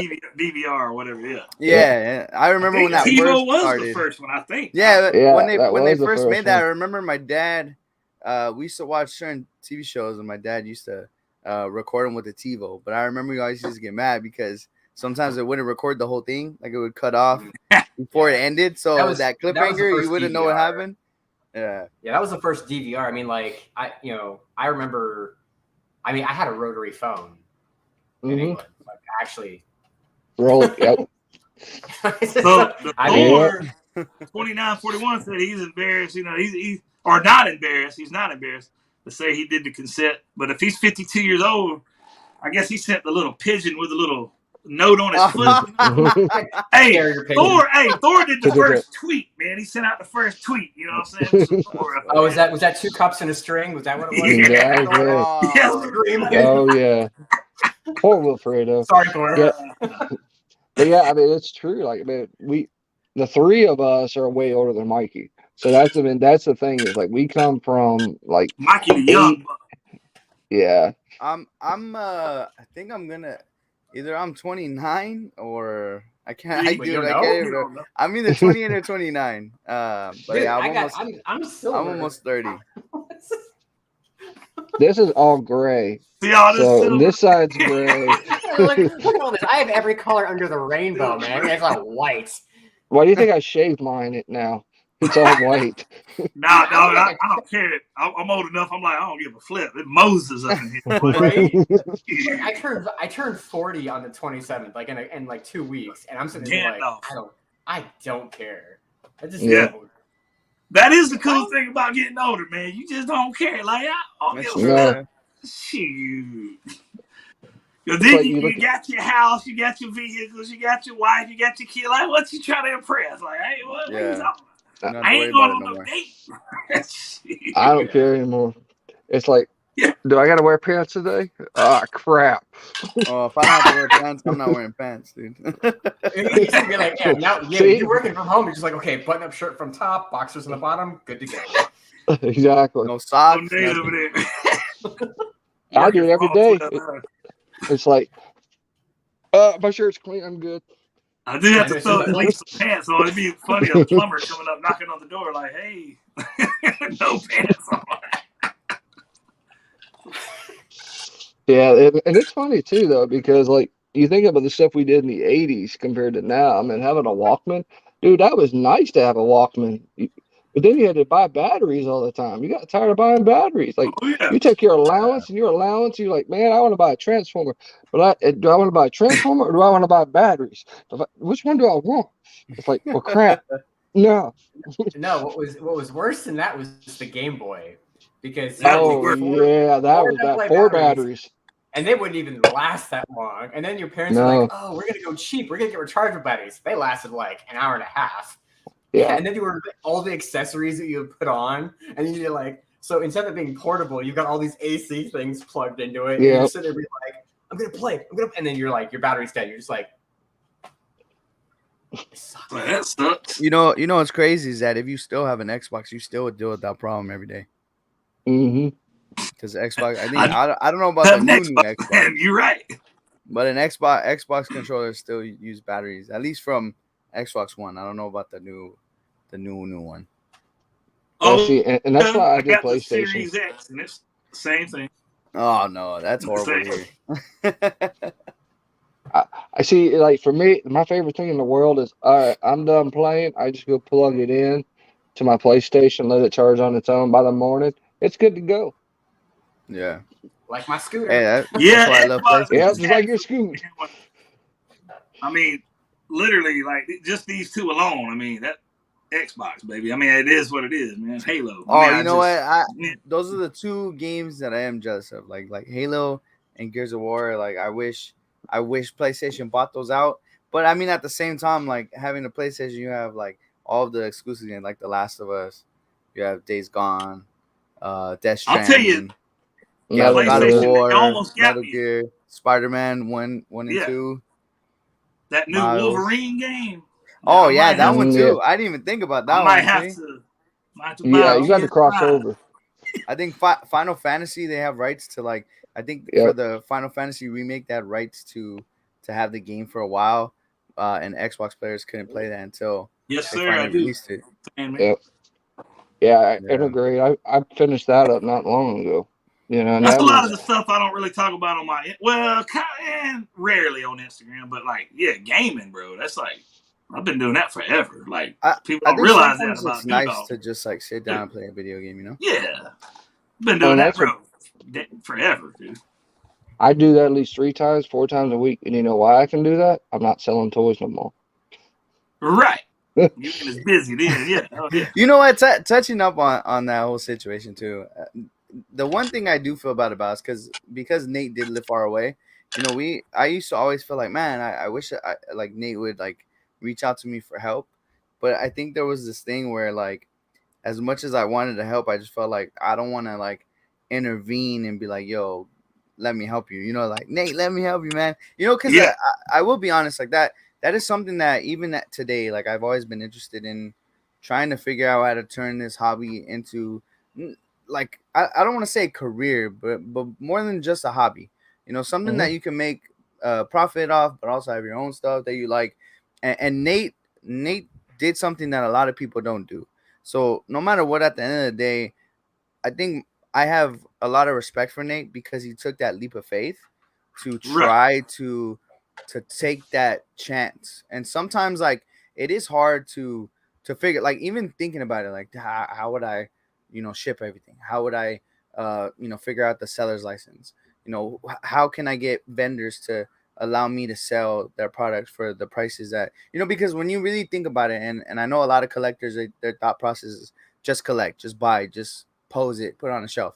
But when you're getting into the seller's aspect of it, it's not just like I'm gonna go and I'm gonna buy a figure or a lot for cheap and resell it to somebody and make money. It's not that easy. It's a very difficult process to Mhm. try and take this and turn it into a career or a business or whatever you want to do. Like just to sell figures from a company, like let's say you just want to go to Entertainment Earth, which isn't that hard to do. You go to Entertainment Earth, you have to get a seller's license first. Go to Yep. Entertainment Earth, then you have to literally get a information to be a Wholesale. vendor, a Yep. wholesale, and then they're like, okay, we'll sell it to you for wholesale. But what happens is you buy, let's say you want 10 Spider-Man figures, like the Amazing Spider-Man. They're like, all right, well, we'll get you 10. So then you buy the 10 for the wholesale. But then when it comes down to it, Entertainment Earth doesn't see you as like an important person. So they won't fulfill your 10. They'll probably give you like 3, or they won't give you Mhm. any at all. So what a lot of these sellers, like at Frankenstein's and other people do, is they'll buy with each other. So like in for instance, all 4 of us on the stream right now, let's say we all bought 10. Now we have 30 figures, and now Entertainment Earth is more likely to give us not even 10, 10, 10, so not even 40. They'll probably give us 20. And so between the 4 of us, we now have to disperse the 40 or 30, whatever I 40. said. Yeah. 40. And but they won't give you 40, they'll give you 20. So now we have to disperse the 20. So like you get 5, I get 5, whatever. Nate has a license and he's buying them, so Nate will have the most. And so then you got to sell them. Then your profit margins are lower now. So and then you have to do that with multiple companies, especially with Bandai, and especially with Storm Collectibles, who just decided that they're going to be exclusively with Big bad. Big Bad Toy Store. So Which now all of those weird. sellers, yeah. So now all of those sellers, all of those market, are no longer going to have that. So now you can only go to Big Bad. And so now like little companies, like let's say Toys in the Box was out here, or Ages Geeks, they won't have that, Ageless, yeah. or they have to find other options for it. So being a toy seller is not easy, and it's really hard. So, like it's just a tough process, and I think a lot of people have to understand that when you're trying to do something like that, it's not easy just to take the hits and say, "Hey, the figure's $27.99. I got it for $20. I'll sell it to you for $20." You can't do that No. and still manage to have money to build this whatever you're trying to build. Well, it's So economics it's 101, business Yeah. 101. It's really hard, and I think a lot of people don't understand how hard it is for these people who are trying to do this. Well, if you guys remember, like when I first started out doing 1/12 scale figures, Marvel Legends, whatnot, I could give you guys a good price on it when I first started out. Because you know why? It was cheaper back then. But when they started raising it to 22, then 24, now 27, I can't charge you the same prices anymore. You have Yeah. to adjust with the times. But you bring up a really good point. Is like, yes, I had to go do all the background legwork first. Get on my Exactly. wholesale accounts with Bandai, with Storm, with Mezco, with not just Entertainment Earth, but also Diamond. I had a Diamond license as well No, because Diamond's nice. you have to have a Diamond license to get PX exclusives. So all those ones that Big Bad and everybody else get, you have to have a license for that. You got to do all that work just to get the license. And then before all of that, though, you've got to go get your business license first through the state. And every state's got their own rules. Like Bluefin, for example. Bluefin, I walked into Bluefin, and if I didn't know the guy who worked there, I wouldn't have got my license with Bluefin. There's some wholesalers, the companies that just they see you as a small time person, you're not going to get it. They can deny it to you. So what do? Well, you have to go find out something else. So what did I do? I went Bandai direct with the people I knew in Bandai in Japan. That's why I could get stuff faster from Bandai from Japan than some people in the States could because I'm buying, but I'm also paying more. People don't understand. I'm paying more for shipping. I'm paying more for taxes because I'm paying all that up front. So your deposits you paid help pay for your own shipping and help pay for Right. your own figure. I don't see any profit until it comes in and we've made the actual sale, on the rest of it. So I'm eating tons and tons of costs up front. And then when people get mad about that, like, where is it? There's things that you can't control. One thing's called distribution. Correct. Distribution is part of it. Wholesalers get what they get. Entertainment Earth is the person where you're supposed to go through. Hasbro's directed all small time businesses to go through Entertainment Earth. Correct. But what do a lot of us do? We go buy it from other places Yep. and then resell it again just to help you guys out. Yeah. I remember you doing that one time. Actually, for me specifically on the Age of Apocalypse X-Men Marvel Legends wave. Yep. And I told Nate too. I was like, Nate, because you found it at Target quicker what are than you doing, Nate? I found you that entire line. Because you lose on that, like especially when you do pre-orders and you do 10 people and 10 people pre-ordered, then Entertainment Earth gives you 5. Now Nate has to 2. Nate could just say, oh, I didn't get it, I'm sorry, unfortunately I can't fulfill your pre-order. But Nate decided to take the extra mile to try to do that, and like it does suck because it is really hard for the little guy to get up there and to be like, and you think about it, like think about these companies like Metropolis, I think that's what it was called, and they were scamming people out of all kinds of Megalopolis or oh, was it Megalopolis? Yeah, Megalopolis. Sorry for Megalopolis. Metropolis if there is a Metropolis, but Megalopolis was literally, and think about like what Nate said. I thought about Mezco for a second because Nate had said that you got to pay for the shipping and stuff from like Japan and stuff like that. But Mezco is a American based company, and everything they're doing, all their distribution and all that stuff is within like a certain area and means. And they're charging, and they don't even do out of state shipping. They literally only do in the state shipping. I remember like a lot of people from the UK and other areas were saying like, man, I wish I could get Mezcos. All I could do to get Mezcos is do like the groups, aftermarket on eBay, stuff like that. And Mezco still has the audacity to take people's deposits and then give them a figure that isn't up to par with what they showed them. It's kind of like if Marvel made a movie and they're like, this is Black Panther 2, and then you go to watch the movie and it's Mr. Bean dancing on a screen for 30 minutes. Like that's as false advertising as you could do. And so I am surprised. Like I was saying, you know, and I know Dudog read this, but I said literally that I'm surprised that Mezco has not had lawsuits. Like, you know how many companies, even like think about Disney. Disneyland had a Magic Key and they were sued for false advertisement because the Magic Key had said that it had no blackout dates. But because they have these reservations, it's considered blackout dates technically because it has a reservation system. They still, even them, they got a lawsuit against them that they're still battling. And, you know, we don't know the details yet, but I'm pretty sure even that is considered false advertisement. So it's kind of like, I'm surprised. Like if I was, but I get like a lot of collectors are probably like, I'm not going to go that far. Who am I going to hire a lawyer? There's a collector out there that's a lawyer and you got screwed with that John Wick. Why have you not sued them? You know, what's going on here? Yeah. You know, you would have changed everything for Mezco. Like everything Mezco, like that Batman that people have been waiting like 5 years for. Oh yeah. I've been waiting like 2 years for was it Leatherface? A Leatherface. We've been waiting a long time on that. And I think I've been waiting like a year for that 3-pack. And every convention, like I was just at San Diego Comic-Con, they had Leatherface on display and they had the 3-pack and they had the Batman. And I'm like, nobody has seen those in their house. Like, this is what blew my mind. Information. This is what stopped me from Mezco right here. Like, and you brought it up, and it goes hand in hand with what you're saying. Mm-hmm. So here I was, freaking. I don't call me whatever, but I was buying every freaking Mezco, everything, dude. DC, Marvel, whatever. Every Roach, everything, man. All the Pink Skull, Blue Skull, Purple Skull, whatever they came out with. And then.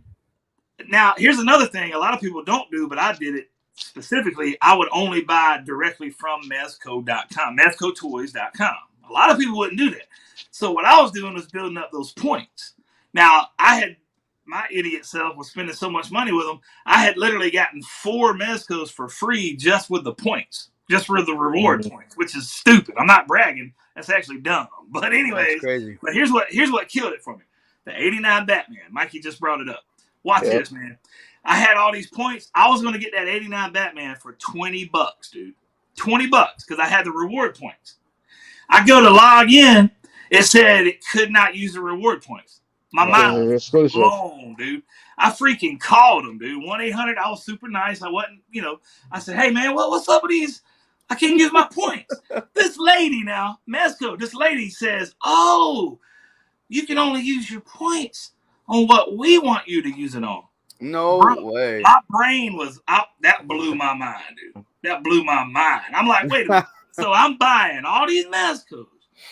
But at the end of the day, you are going to tell me what I can use my reward points on? Yeah, dude. Blew my mind. That was it for me. I'm like, nah. Yeah. It's like Subway saying that if you buy 5 sandwiches, you get the 6th one free. And then you go to get a free one, and they say, well, you can only get a bag of chips with this. That's big. That's like, whoa, hold up. Most now. basic example. If you would have said that, I would have never bought those sandwiches. I would have went to Tracy Mike's. Exactly. Subway already lies. Their footlong isn't a footlong anyway. Right. Yeah, if you go to Subway with a ruler, you'll find out. But I didn't know all the time. I was innocent. I was trusting the system, but obviously I was dead wrong. And apparently you cannot use any of your reward points for if it's got that exclusive sticker. Yep. Will not let you use it. That's true. I didn't know that, but now I do. So now they ain't getting none of my money. So there you go. Hey, respect. I mean, that's the only. A lot of people. It pissed me off. Kiwi Collector says, "What's up, guys? What's up, Kiwi Collector? Guys? How you doing? What up, buddy? Yeah, that's the crazy thing. I think that's the crazy thing is that when it comes down to it, a lot of these companies have this aspect of like, they're gonna buy it. Who cares how much we raise the price, or who cares what we do with the boxes? Who cares what we do with this? And same thing with scalpers. Like a lot of people have problems with scalpers. Oh, I don't like to buy it for this price. I don't like to see scalpers take a $20 figure and turn it to $100. But that's the thing is you can say as much as you want and speak as much as you want about your opinion on it. Everybody's entitled to their opinion. But Right. until you actually decide to stop buying those figures, Stop there's buying them. like even like Dwight, the other gentleman from the Marvel Legends team, they're just gonna look at your comments and say, it's cool. People are still buying it. I'm still getting Yeah. people's money. You know, It it don't still matter. did well. You know, Target just bought 1,000 of them. Walmart just bought 1,000,000. You know, and as long as we're still buying them, they're gonna keep kind of doing these changes and making these moves because there's nothing stopping them besides the purchasing. You know. Well, I know I'm nobody, See, but I that- told Nate last week on his stream, that's what I did. I saw those Marvel Legends, all the 2-packs, the Venom, the Null, the freaking Peter Parker, all of that. And I had them in Mhm. my hand. And when I was looking at these stupid packaging that I hate, but anyways, I was still going to buy them. I But still then bought I mine. started looking at the prices. Yeah. I'm like, dude, I can't I- justify it, dude. So I put them all back on the shelf. I paid for Big mine. old Metroplex. You know, I was like, I did it. I'm sorry. I ruined Oh, it I- for you, dude, because your battle with Hasbro is being ruined because I'm buying them still. nah, you good. Don't feel bad, Mikey. I bought them too. There's a reason I just why like I bought. Spider-Man. Like if they did any other characters, I won't buy them. It's just Spider-Man gets me, man. I don't know what it is. Oh, trust me. I That's can't. what gets me too. You like a little boy in spandex? Oh, Mhm. dude. You know, when I see But the value at that moment was like when I was looking at them all at this, and I was like, here's this massive freaking Metroplex Transformer, Mhm. or here's all these little bitty 6-inch Yeah. figures that I can't even see. And I'm like, dude, the value at that, I don't know if I had an epiphany or what happened, but I was like, man, nah, dude.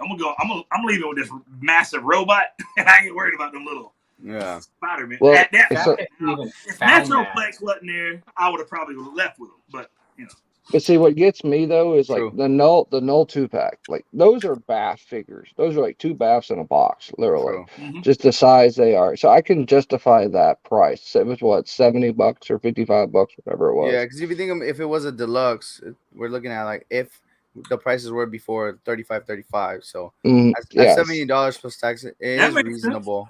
it makes sense. But this But doesn't. Spinneret and you know the Renew Your Vows 2-pack or the Doc Ock and the Silk 2-pack, Yeah. it is hard to justify those, especially Yeah. because when you remember the 2-packs. Like I remember when I was looking for the Avengers Endgame $30. Quantum Suit 2-pack, it was like $29.99. Yep. And so those are regular figures. It makes sense.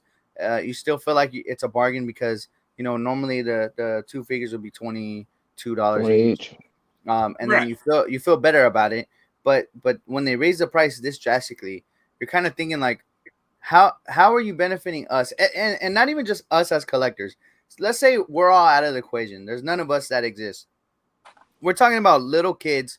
If I see my son or daughter or child and they want a Spider-Man toy, and I see the Spider-Man toy there, and it's $27.99. Am I gonna get my child that toy, or am I gonna get him the $10 Big little fig. giant 12-inch Titan Hero. You know, they only move up and down with their arms. Mhm. I'd rather buy him that. So it's kind of Titan like, Hero.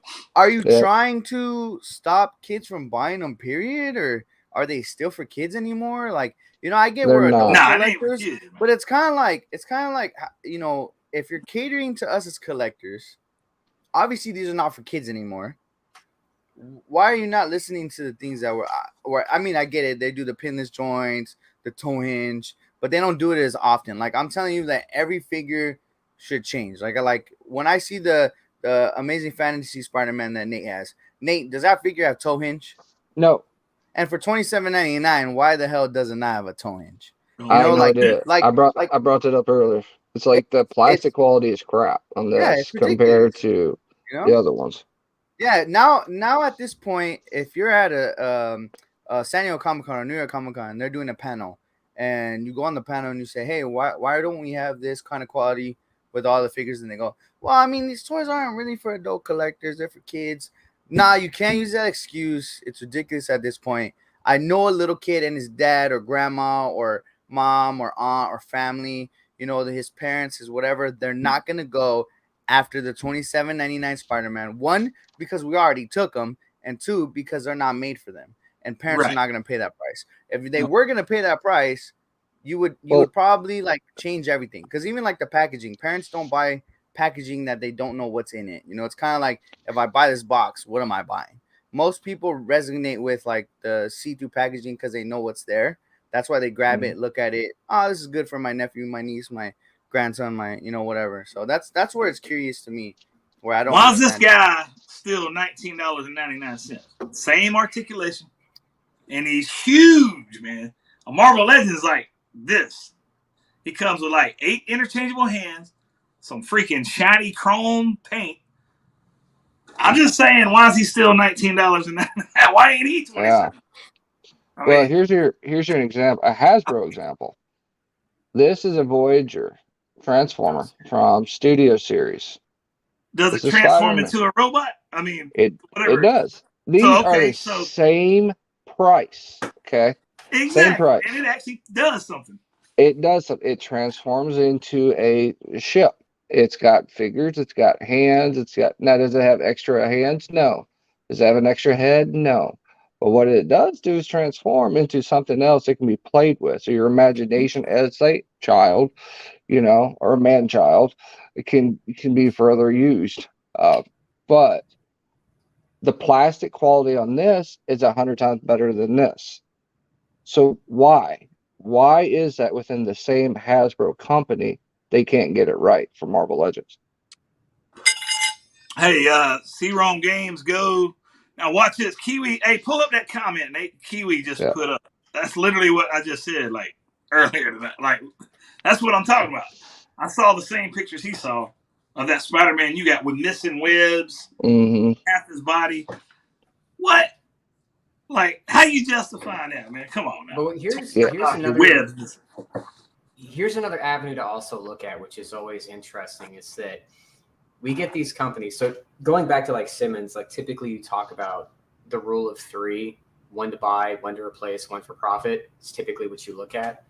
And we've just seen a couple percent increase in price with Hasbro across the board. And that's another reason what Simmons was talking about too, why it's not even worth dealing with Entertainment Earth for Hasbro, is because they've increased their profits, but then they've destroyed the profit margin for anybody else to sell their stuff. There's no point. And then the excuse that we're hearing is, oh, well, the cost of shipping has become more expensive. The cost of plastic has become more expensive because of COVID. Well, everything is back to normal. And they know now it's the same thing with gasoline prices. These prices are going to stay up because we have no choice but to pay for them. So they're just going to keep them up. It doesn't matter about the quality. It doesn't matter, across the build. Even if they did like a couple of little changes, they don't care, because if people are buying the product, that justifies enough for them to be like, cool, they're paying $27.99. Because I have seen these prices go up where I'm like, I'll send a picture of Simmons, be like, is this really worth? He's like, no, but that's the way it is. And it's just like, what? Because it turns me off, because like I always look at price versus value. But these companies, yes, like what he was saying, what Mike was saying, they don't really care what we say. They have a line of excuses, and right now their big excuse was, oh yeah, shipping costs a lot, plastic costs a lot, COVID's done all this stuff, things go back to normal, and we've already seen prices for shipping plummet.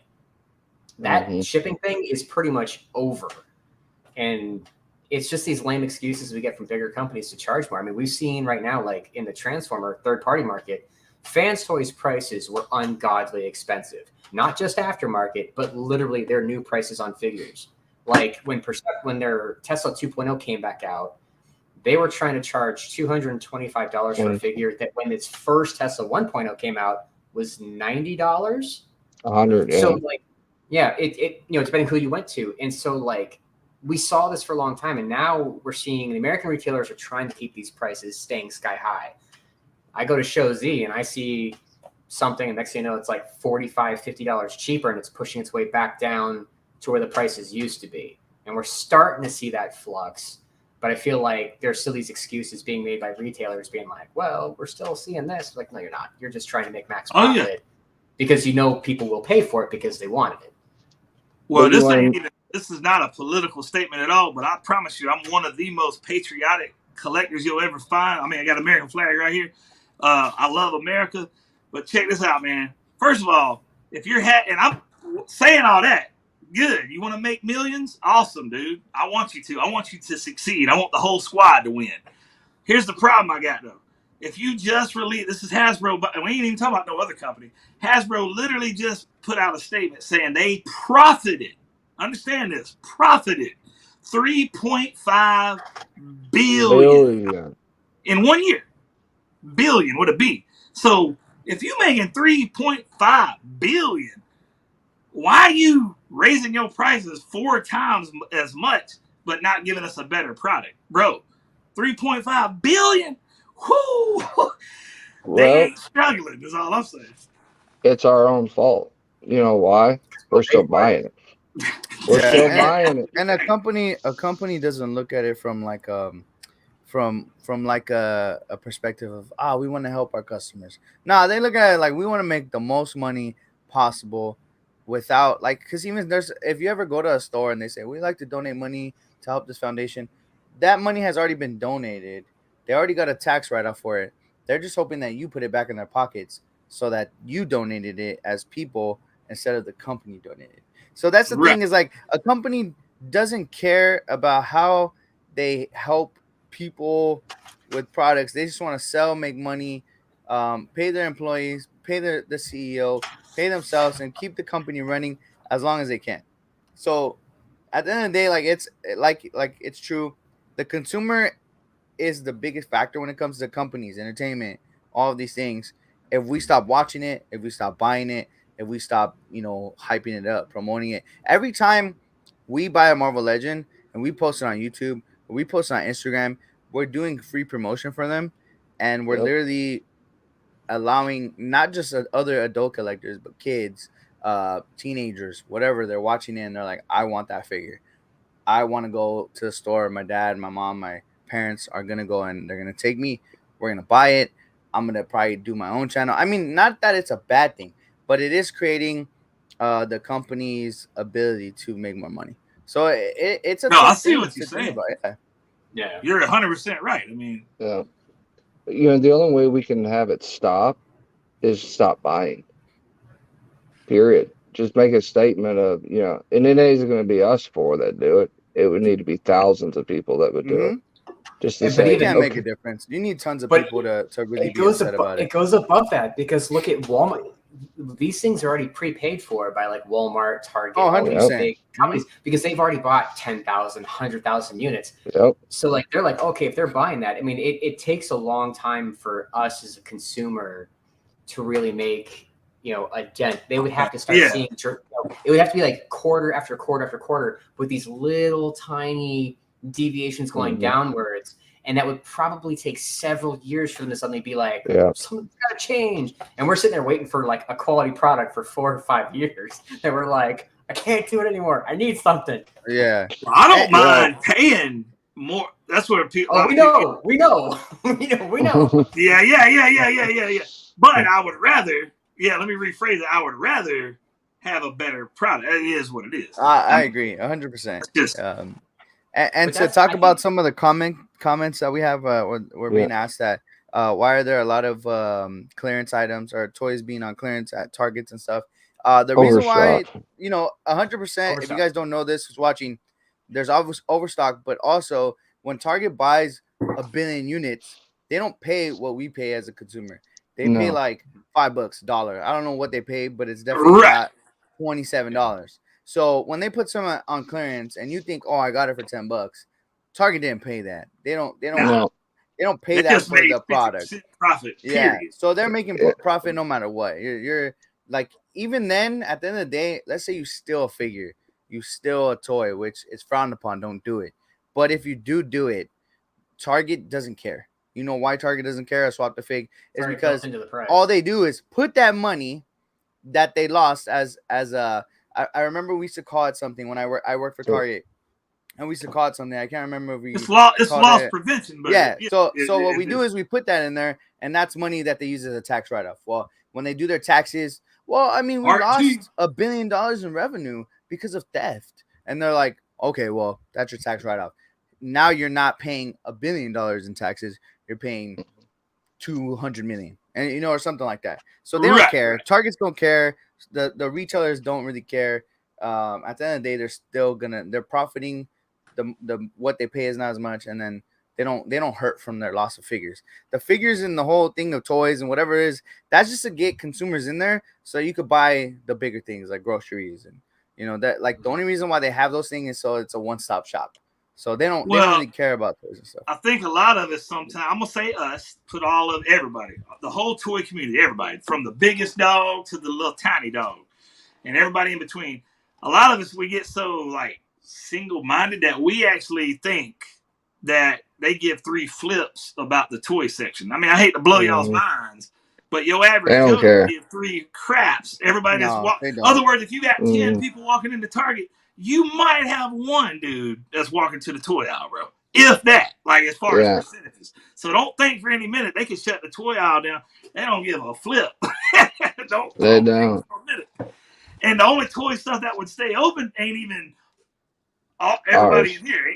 Nah, bro. It's that stuff, that Titan Hero stuff, or the little Barbie stuff. Or that's what would stay open for your little Marvel Legends. Well, and you know why they care? They only care, like, with that thing with Pokemon cards. They only care about the whole, like, making the lines, selling things one at a time, having street dates. The only reason why they care about that is so that Target or Walmart or whatever don't have issues with fights, and it becomes, like, overwhelming with, like, negative stuff, because the stores don't want to have negative media. They don't care other than that. Themselves, grown men freaking fighting over it. That's why you just hit it on the head. I like that. You're right. Dude, the fact that people fight over shoes to me is laughable. But Walmart, I'll tell you straight up, Walmart is one who does not give two about street taste, because when it comes to NECA, I have found so many things. Like, Simmons will send me a screenshot from NECA being like, okay, these are supposed to come out here, these are supposed to come out here, this is supposed to come out here, like the movie Turtle 2-packs. And I'm walking to the store and I'm like, so I have the Foot Soldier 2-pack. He's like, dude, that's not supposed to be out for another 3 months. I was like, well, I have it in my hand. Do you want it? He's like, duh.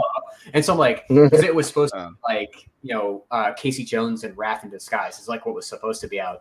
And I'm sitting there being like, they obviously don't care. And he's like, it's Walmart, whatever, take it and run. I'm like, okay, we're out. But yeah, it's most of these places, it's mind games. And I was gonna say, like, most of us, like, they typically move away from the mainstream stuff. So like your G.I. Joes, your Chug, what we call like Chug Transformers being like the main toy line, is that I see more price and or more value for price typically out of my third party stuff. And we're seeing a nice shift where these third party markets are actually listening to the consumers. And that's something like X-Transbots is a prime example, have been doing a really good job being like, hey, these are the colors we're thinking about. What do you guys think? And they're taking people's feedbacks. They're fixing things. We say, oh, we want to see so-and-so figures. And then maybe like a little bit sooner down the line than later, we get a reveal saying, hey, we're working on this. Where the big mainstream companies are just like, we know somebody's going to buy it. And as long as someone buys it, we don't care who it is. They're just doing it. We're just going to keep doing what we're doing. That's why, like, I'm sure same thing with you guys doing Sideshow, Mezco, Mayfex, whatever, when you get into those lines, it's the thing is too, like, you get a bigger representation, you get more details. Yes, you're going to have to spend, instead of spending $30, you're going to be spending $200, $300, or if you're crazy and you do that, that Punisher Iron Man, it's $450. That's a nice one, though. But I was going to say, damn, it's gorgeous. Wait for it, man. I was already drooling over it because it's beautiful. It's like, it's sick. But you have a good point on that, because it is true. Like, when I do look at third-party figures, they do have more detail. They have more. But the crazy thing is once those third-party companies get more bigger, they have more customers, then the quality will start diminishing. Then they're thinking, like, how can we make this faster? How can we make it cheaper? How can we make more money, more profit? And then Mezco did the exact thing. Yeah. Then it's like you don't want it. I ain't gonna lie. They was the stuff for about 3 years, man. Then they just fell off the cliff. It was like just. Oh, I remember there was Mezcos I was sad I didn't buy. I was like, damn, that's one of the coolest. Like, when you think about like the Shadowlands Daredevil, which I think was a New York Comic Con exclusive. Yeah. Or, there was a couple Batmans. I think there was like an Onyx Batman that was a San Diego Comic Con exclusive, and that one was like the cleanest Batman I think I've ever seen out of any of the DC figure lines. Like, Mattel couldn't make nothing like that.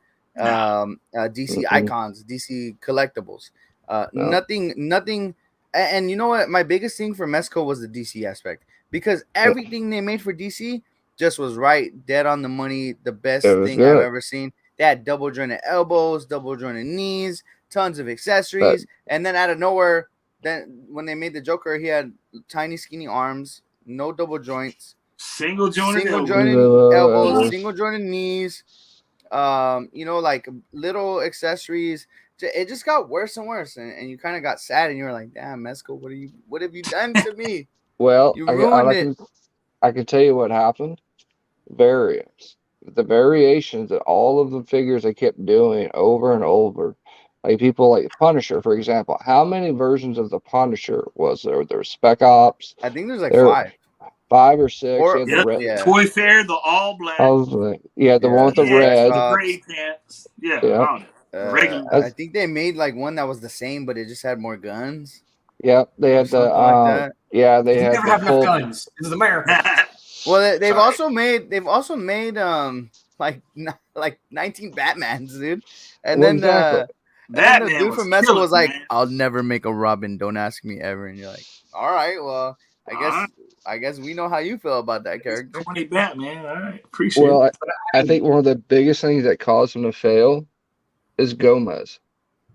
So because they went into their own side of the world of Gomez and the PSCC, the Skulls Yeah, and Crimson and all them. That made a lot of money real fast for them because they were so limited, like, especially the ones in Hong Kong and whatnot. But now they alienated everybody because you know what? Did anybody ever ask for those? No. they No. didn't. They did it because it's their way of making profit off their own original design. Exactly. Well, the It's like dumbest part is that's literally the best buck they've ever created, period. The was True. Gomez, Gomez. Yeah. The pink skull, Gomez was whatever. nice. That whole body, that's like creme de la creme. And like Mikey said, why didn't they use that body for the Joker? Like, Yeah. Oh, 100%. It doesn't What? make sense. Like they could have used that for Two-Face or Two John Face? Wick. Yeah, Black Mask. That's what I was about to say. Oh, you know how many people have swapped the heads out for John Wick? Like, it's ridiculous. So think about this. So what you just said. Now think about that and going back to what we were talking about the mainline stuff. Them creating that, the one that's got the bug head. I don't know too much about it. Yeah, Gomez. Yeah. Yeah. So like, they don't have to pay any licensing fees for that. Cool. True. No. So Hasbro, as an example, owns licensing to G.I. Joe, Transformers. The only thing they really don't make any money on, Black Series. That's why if you look at G.I. Joes, they come with tons of accessories. Black Series comes with virtually nothing because they got to pay royalties and rights. They're single jointed elbows still. Yeah. Yeah, they still have single jointed. That's what doesn't make sense too, is that you can pay the same price for Black Series as you can for G.I. Joe. Right. And so, like, you would think that because Hasbro owns the rights to that, they could lower the price of the G.I. Joe and keep people happy. They could lower the price of the Transformers because they own the rights. They own all of that. They could keep going with 100%. it. And so instead, they're just like, nope, it's just going to keep on going up, even though it's just more money in our pocket. And a lot of these companies will do that, is just the fact that you try and create your own line. And that's why, like, I guess you could say like MMC has their own reformatted line for Transformers, where they've just kind of created their own line, but they've done it well enough to where it literally could fit into someone's Transformer collection. They've done it right. I think with Mezco and Gomez, that's just so far left field that people are just like, okay, you can do that, right? But why? Well, why? Well, you know what also trips me out about Black Series is that they do make a lot of variants or repaints. I don't know how you want to call them, but like we have like 5 different Landos. 2, like they literally went back to back with the Lando. Where he's in an alpha, I think it's a bounty hunter outfit. I don't remember specifically. Yeah, reissued that back to back. But the thing they don't do that surprises me is they don't make the easiest thing, which is army builders. There's not a ton of clones, and when they did make like the Death Watch Mandos, and the Maw Mandos, they literally made those on the Jango Fett body and then made them Walmart exclusive when they knew a lot of people were gonna want them. And that when they make the Stormtroopers, they made it for the Mandalorian, but they were gonna do a reissue and then they decided not to. So that's like profit that you could make. So and it trips me out because why would you continuously reissue somebody who has a face scan that you have to pay for, then reissue an army builder that you're gonna profit off of, off of like thousands, millions, because a ton of people who collect Star Wars want like 20. Like me personally, I have 30 Imperial Stormtroopers, and if I saw more today, I would buy more because I army build them. But it's a Even those surprise Christmas that ones. no, I would not buy them. No, oh, I I would refuse. have. I refuse to buy the Christmas, the Halloween. See, that's what I'm talking about. I don't know why they would do that when Man. you can't even. There's certain clone troopers that they made in Christmas form that they won't even give us in regular form, and I don't understand. I don't understand it. That's It's cheesy as crap. such a questionable thing that they do. Freaking cringy, man. A little Good night, Chewbacca Thor. with a little ear. Man, get out of here with that bull. The Thor 2941 says, "I gotta run, boys. Great stream and knowledgeable panel. You gotta stream live more, Nate. I agree. Come I'm on, here every Nate. Friday. I'm here every Friday now. You're So- our only hope, I'm actually Nate. really happy that Nate's doing this, and Dudog, you should do more of this too. Are we gonna call you What's Leia up, big Dudog dog? now? Is that Well, my favorite thing is live. Like I speak in front of people live every week. Like as Yeah. a pastor, 100%. Yeah. live for me. Like I'm like shoot, like off the hip, brother. I only just started kind of getting into live streaming. Like I've helped out a couple of other YouTubers, and like I've done a couple of panels with Sony from TM Reviews because like I've worked a couple of conventions. I've sent him figures to get reviewed and whatnot. And you know, I've gotten invested into like the Transformer community like specifically, and it's just kind of like I like the fact that you're just like sharing other opinions and stuff. This I love because like I'm learning new things about figures, like what I've talked about with Simmons, and learning from you guys about other things. It's always nice. Like we said, we bring different aspects because we're all collectors, but we all collect for different reasons. Yeah. You know, there are other ways. Like we're just we're talking about the same things. There's an age gap. You just said you're 29. The rest of us are pretty much 40s. So it's like, I mean, collecting is collecting. It kind of doesn't matter what your background is, age, sex, gender, whatever. It doesn't really matter. We're all doing this because we enjoy it. There's nostalgia. You know, it scratches that itch. We get goosebumps. We find stuff that we just like to laugh at. Like I got excited finding those Christmas clone troopers for Simmons. I was like, oh my God. Oh, He yeah. goes, he's like, they're crap. Put them back. I was like, okay, sorry. I didn't know. You know what? I didn't know. The He's like, Halloween don't ever touch those again. Trooper looks cool, but not the Christmas one.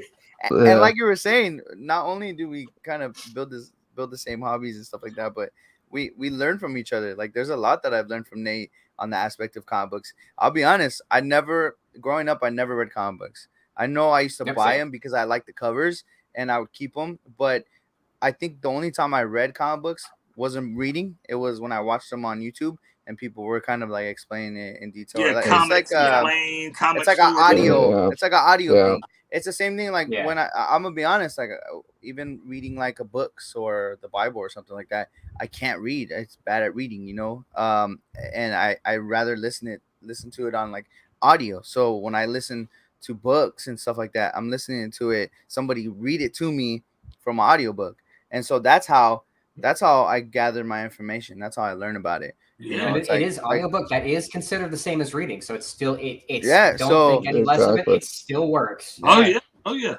100%. And a lot of times, you know, with these hobbies and being able to kind of communicate this kind of style with people, it really gives you a different aspect of what other people think in their collecting thing. You know, like when people talk about why they buy figures or why they own them or what they do with them, it's an interesting concept because, you know, one, you learn that you're not the only person who enjoys your figures. You're not the only person who goes out and looks for figures. You're not the only person who records yourself doing it. You know, you kind of have like a different perspective because you're like, hey, I'm not the only one. Now I could be open about it. Now I could talk to people who I feel comfortable and confident, you know, opening up about it, you know, speaking my mind, my truth. And that really gives a lot of people, and I'm gonna be honest, I think within this community, I've met a lot of people who have anxiety or depression, and it truly brings out these emotions for them that makes them feel better about who they are as a people, who they are when it comes to their anxiety or when it comes to their depression, and it brings them out of their shell. And to me, that's like one of the coolest feelings is knowing that you were able to communicate with somebody and make them feel like they're not the only. Like, I'm gonna be honest, I play with my toys like I'm like a little kid. I'll grab my 2 toys, I'll mess with them, I'll make them fight, or I call them my fidget spinners, because just like people need something to fidget with, to mess with, I feel like my action figures do that for me. That's why I'll like pose a figure and move it around. And I think that that's just one of the coolest things that we can do as a community is kind of get people to want to do this stuff that we do. Like, Oh, for sure. I can't imagine like having a negative aspect on like on people, when it comes to this stuff. It's like, don't speak your mind, don't tell the truth. It's like, how could we do that? And I like that everybody feels comfortable, I think, in this light, to be able to do that, especially on these. That's why I say you guys need to do more, because I love listening to people talk about it. It's awesome. Oh yeah. Well, Well, that's the thing is, you got to be part of it. You can't just hide away from it either. Yeah. I mean, that's what it comes down to. Like, if you enjoy it and have fun, don't hide from your hobby. Like, for example, you're married, I'm married. We all have wives, right? And they all know we're collectors. We can't hide that. It's like Oh, my some wife people knows. do though. You'd be amazed. Oh, I know. That's And, the crazy thing. oh, right, There's right. some people who yeah, do. and then they get that rude awakening. Oh crap! How much stuff do you really have? Well, I just have this little thing here, and this little thing here, and oh, I have 2 rooms full of it. Or if I go see Big Dub's house, Big Dub has a house full of toys. House. A And house. to us, we look at that like, damn, that's cool. But to some other That's people, cool. like, oh, he's weird. And it's like, Yeah, how exactly. crazy? Yeah, how crazy, I get it. It's Yeah. like, And- what? Like, I'm jealous of Big Dub's house, man. I'm like, damn, I wish I had that house and all that stuff. Man, Oh, yeah. when I go in this man's house, it's like, it's the creme. Listen, all I can tell y'all is like a museum, though. Oh, Mm. dude. Like physically Oh, yeah. being in his Yeah. house, man, Yeah. it's wild. Dude. Well, and that's the thing is like, but you have to remember, like, he just got married. So how much of that's going to change now that he's married? Now, granted, his wife Him knows and all his about wife, his. yeah. Yeah, his wife knows all about his collecting. That's what he does. Yeah. That's part of it. That is Yeah. part of Brian. Hey, That's I'll part of tell his you life. this: he's one of the only. I didn't say the only, but one of the that I've seen where Natalie, she actually enjoys collecting also. Yeah. Yeah. Now her own thing, and even her daughter, which is his daughter now, but like I've never seen a family do that, which is freaking. Valkyrie. I incredible. mean, which is a really cool thing to have, like the ability to share that kind of hobby with your family. Yeah, That's awesome. Yeah. I mean, don't get me wrong. Obviously, I got 3 young boys, so they love. I mean, it's daddy's room. They got the video games they get to play. They got the Yeah. Spider-Man figures, whatever. 11-year-old, 9-year-old, and a 3-year-old. I mean, they, whatever. I'm not that kind of guy. Some folks, we ain't got to name names, but they like, oh, you can't touch my stuff. I mean, my kids like, bro, go play. Oh, that's what they're there for. Yeah. Man. That's like, I do this so that in the future they can destroy everything I own. It's just, that's how it works. There's some stuff they won't like that. I'll try to keep it as safe as I can, but yeah, well, that's common sense. There's nothing there. At the end of the day, you can't keep everything safe.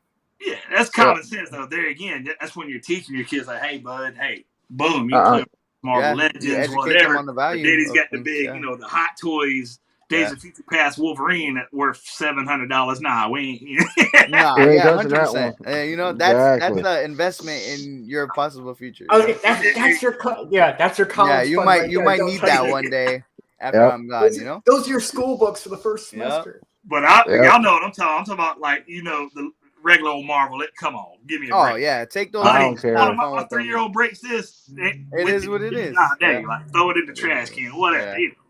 Some folks get tripping over that stuff, dude. 100%. Yeah, I agree. Oh, see, that's a whole different ballgame. You touch it, you get hit. So they don't touch it. They hardcore, boy. You touch it, you get beat. Get beat. No, Hey, we down here in Texas now, boy.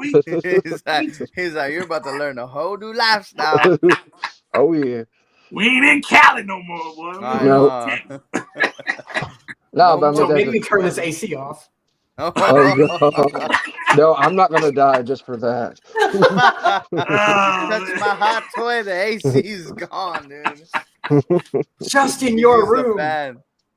Well, yeah, I just see plug up the air vent, open his window. No more central air for you. Oh man, Turn turn that ceiling fan on, boy. Oh yeah, I will say that's the best thing about my house. Every room's got a ceiling fan, so the AC works good with it. Oh yeah. Hey, this is way off topic and probably boring to everybody, but y'all gotta remember I sold my entire collection a year ago, so I'm excited about this mail haul right here. Look at that, boom. Oh, dude, that's yeah. so I know. boring, man. Hey, That How carnage. dare you not? I know it's old. It's Carnage, old, but- that especially that Carnage is never boring, man. That's the best Oh, and one Carnage more, like, figure that Marvel has ever made. Marvel Legends there has you ever go. made. Oh, you got Rogue finally. About Yes, time. sir. So there you go. I know I'm like 2 years behind, but oh well, I'm good. I dude. found that Carnage for Simmons way back when. Yep. Oh yeah. Those are good figures. Those are not like you know. If you would have pulled out that whole old symbiote line was pretty that good. old Bucky Cat body Carnage, I'd be like, oh dude, come on, there's a better one out there for you. See, this is Yeah. kind of Marvel. This Hasbro. Why ain't y'all do this? Is what you need That's to a be doing. hit. That one's a good one. Yeah, all original sculpts. Man, And it could be considered an army builder to some people, you know. exactly. Well, what got So me it's a was win-win like for anybody who wants to buy it. they had that Future Foundation 3-pack on Amazon not too long ago to finish up the symbiotes. Why do we not have a 5-pack, 6-pack of all the symbiotes together? Like That that makes would so be. much sense. It's not right Knockoff. now because it's gonna be like $500. Yeah. Well, hey, exactly. but you think about it. I you're don't gonna want be a paying- 5-pack right now, Nate. I'll wait until the prices go down. Okay, I'll when's just buy that? a shriek. 2029, the prices will go down one day. Yeah, No, I right. won't. Oh, see your own game said, thank God for Comics Explained. Oh yeah, dude. Oh yeah. That dude's awesome. I think that's who I used to read all my comics. Oh, Hey, Rob. Art's in here too. Hey, Art. Oh, Art up in here. Yeah. RG, I always like seeing RG in my streams too.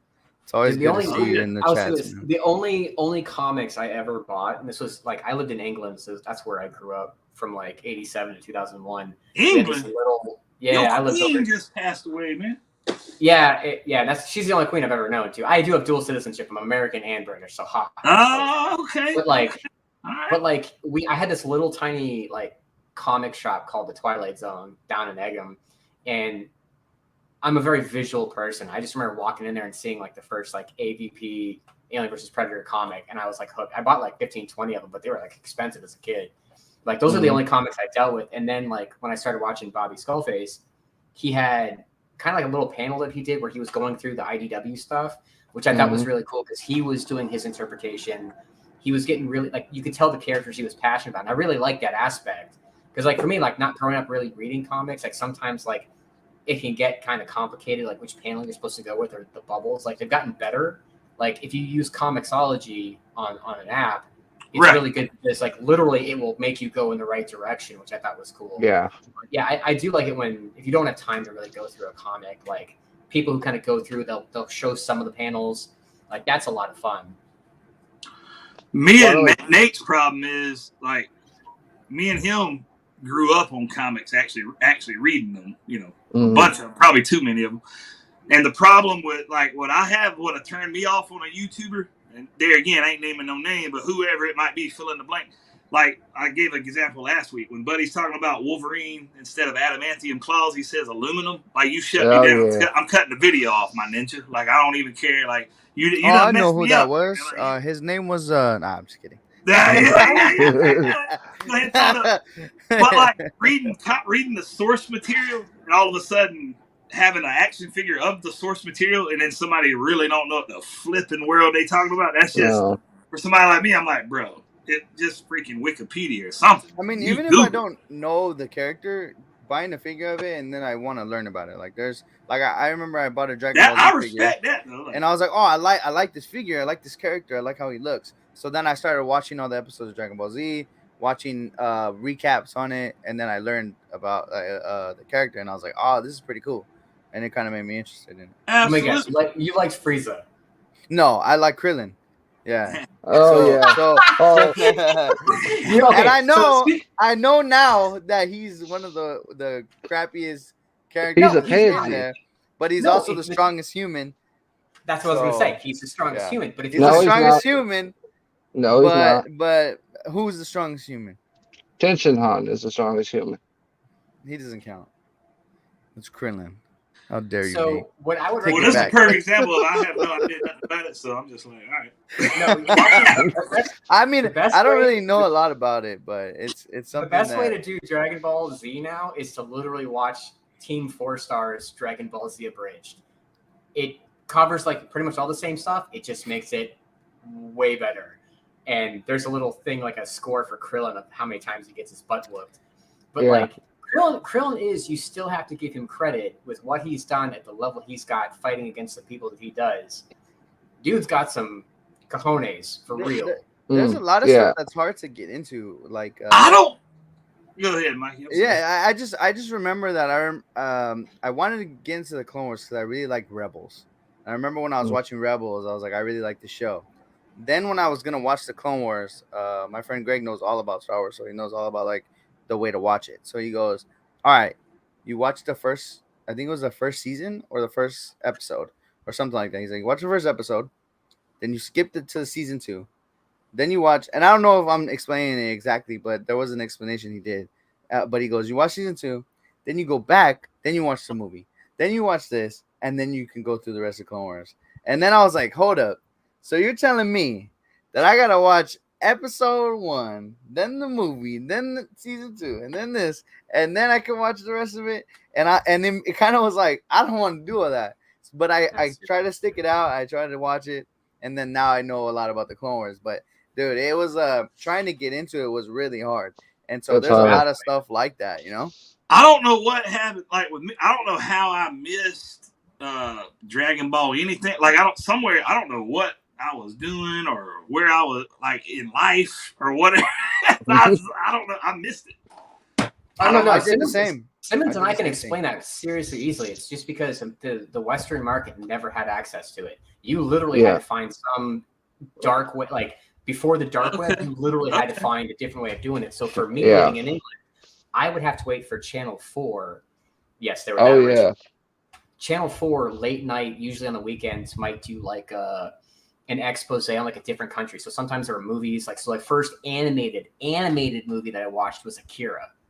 So I had already grown up like finding, going to like Blockbuster and watching Robotech and the Macross Saga. But like when you really wanted to get into things like Ninja Scroll, Princess Mononoke, the really big heavy hitter movies and things like that, you really kind of had to know if there was going to be a channel that would show that. And they're typically being done at like 2:00 in the morning. If not, you were trying to find ways to get these VHS tapes from basically people who had recorded it somewhere else, fan dubbed, and then like just going from place to place to place until these things started making their streams. That's crazy, man. That made me feel a little better. I was like, well, I mean, it would have made me probably not want to watch it though. I'd have been like, I'll watch it one day, I guess.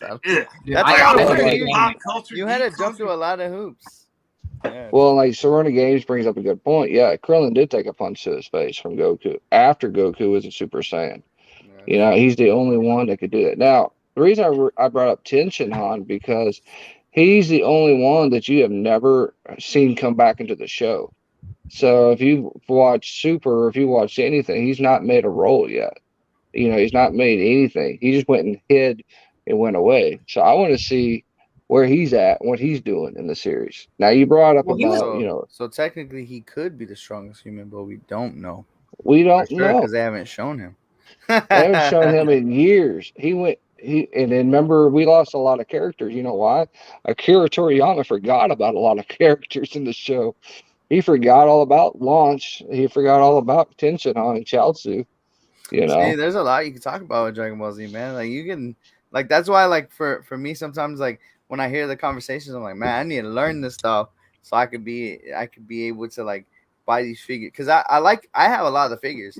I just don't know nothing about the characters except for Krillin because he's the only one I really looked into. Like I obviously know Goku, like I know Piccolo, Vegeta, and stuff like that. But I don't know, like especially right now, there's a new movie that came out. There's like characters, I think the Gammas, and there's like all this other stuff. I don't know anything about Brawly. I don't know anything about. Brawly got brought into canon, which was different. Yeah. So see, I don't know anything about all that. I think there's a lot that I don't know. But all right, guys, I'm gonna take off. All Me and right, my wife Mikey. are gonna watch Cobra Kai, but I just want to say thank you guys so much for letting Thank me you, Mikey. jump on Darian, and bug all you right. guys. Yes, sir. Pleasure Appreciate meeting you, you, bro. man. It was a pleasure to hang out with you guys. Thank you guys so much, man. Yeah, buddy. You too. Thank you, Always. Mikey. I appreciate it. And I'll see you guys soon. Okay. Appreciate you, All man. right. All right, guys. I got to follow suit as well. So I will. I appreciate the invite, and it was great talking to you guys. And I will Yes, catch you sir. on the next one. So, Dog, in person. Pleasure to meet you. Sir, hey, buddy. Good to meet you, man. Appreciate you. Nice. And Thank you, Scoot. and Nick, take it easy, man. Till next time. I'll talk to you tomorrow. All right, sounds good, man. All right, bro. Yeah, well, and one reason why, like, I grew up with Dragon Ball because I lived in Japan. So when you That live makes sense. in, when you live in Japan, you live with these kind of things, you learn about them a lot. Like it's Gundam, Macross, and Dragon Ball were huge for us, and then Mazinger and things like that. But you guys had bastardized versions of those over here. Like, yeah, like Dragon Ball was brought over into the States in the 80s, but it wasn't really done well and it wasn't received that well. So So it was that's back why in the 80s? I didn't know that. 80s, yeah, and actually Harmony Gold, the same people who made Robotech had the license to Dragon Ball, and then they made some episodes of it, but it just didn't go well, so they didn't show it. So it wasn't until the mid 90s. And then you know what happened at the mid 90s for us? We were in high school, Right. so and working and doing stuff, you might not have saw it, And if you didn't have cable, you couldn't see it anyways because it was on Cartoon Network, unless it was broadcast locally. Yeah, I never watched it, man. But well, Nate, it's been All right, 2 hours brother. and 30 minutes, brother. Been an awesome night though. But Been fun, brother. You have a good one now. I'm gonna go put this guy somewhere. All right, man. Yeah, Everybody in the get your chat, shelf appreciate out. y'all. All right, buddy. Thank I'll you see you. guys. All See you, right, brother. everyone. Thank y'all. All right, people. Thank you guys for coming by tonight. Let me just kind of give you a recap of the things we did open up. So we did get in our armored parts are for our VF1J. This is for my DX Chikokin VF1J. I already had it, the VF1, so I didn't need to have another one. So there's an armored set. There's an actually combo set that they have. And so I didn't get that one. I just got the parts. And then we picked, like I said, we got Dog Soldiers in. And this, of course, from Second Sight Film. This is the 4K Blu-ray. Blu-ray is only in Region B, so you have to have a Region Free player to watch it or be in a Region B area. And then we got some comics in too, and we got a bumper sticker. So you guys know I'm a Coffin Comics guy. So we got A Fiend for Life, Sworn. And then, so they had a sale, so I ended up picking up these books. Don McTeague, this is Luxury. From Fiend Fest, the Hollow Foil, Don McTeague. These are all Don, by the way. And then we got the foil from Cataclysmic Majesty. And then another one from Fiend Fest. And it is the holographic luxury foil of La Muerta Onslaught. So yeah, folks, it's been fun. I've had a great time. We had a lot of good people. Thank you, Mikey. Thank you, Scoot. And thank you, of course, Dog, for being here. We had a blast, and we'll see you guys on the next one. Till next Friday. You guys have a good one, and I'll see you then. All right, all right, all right.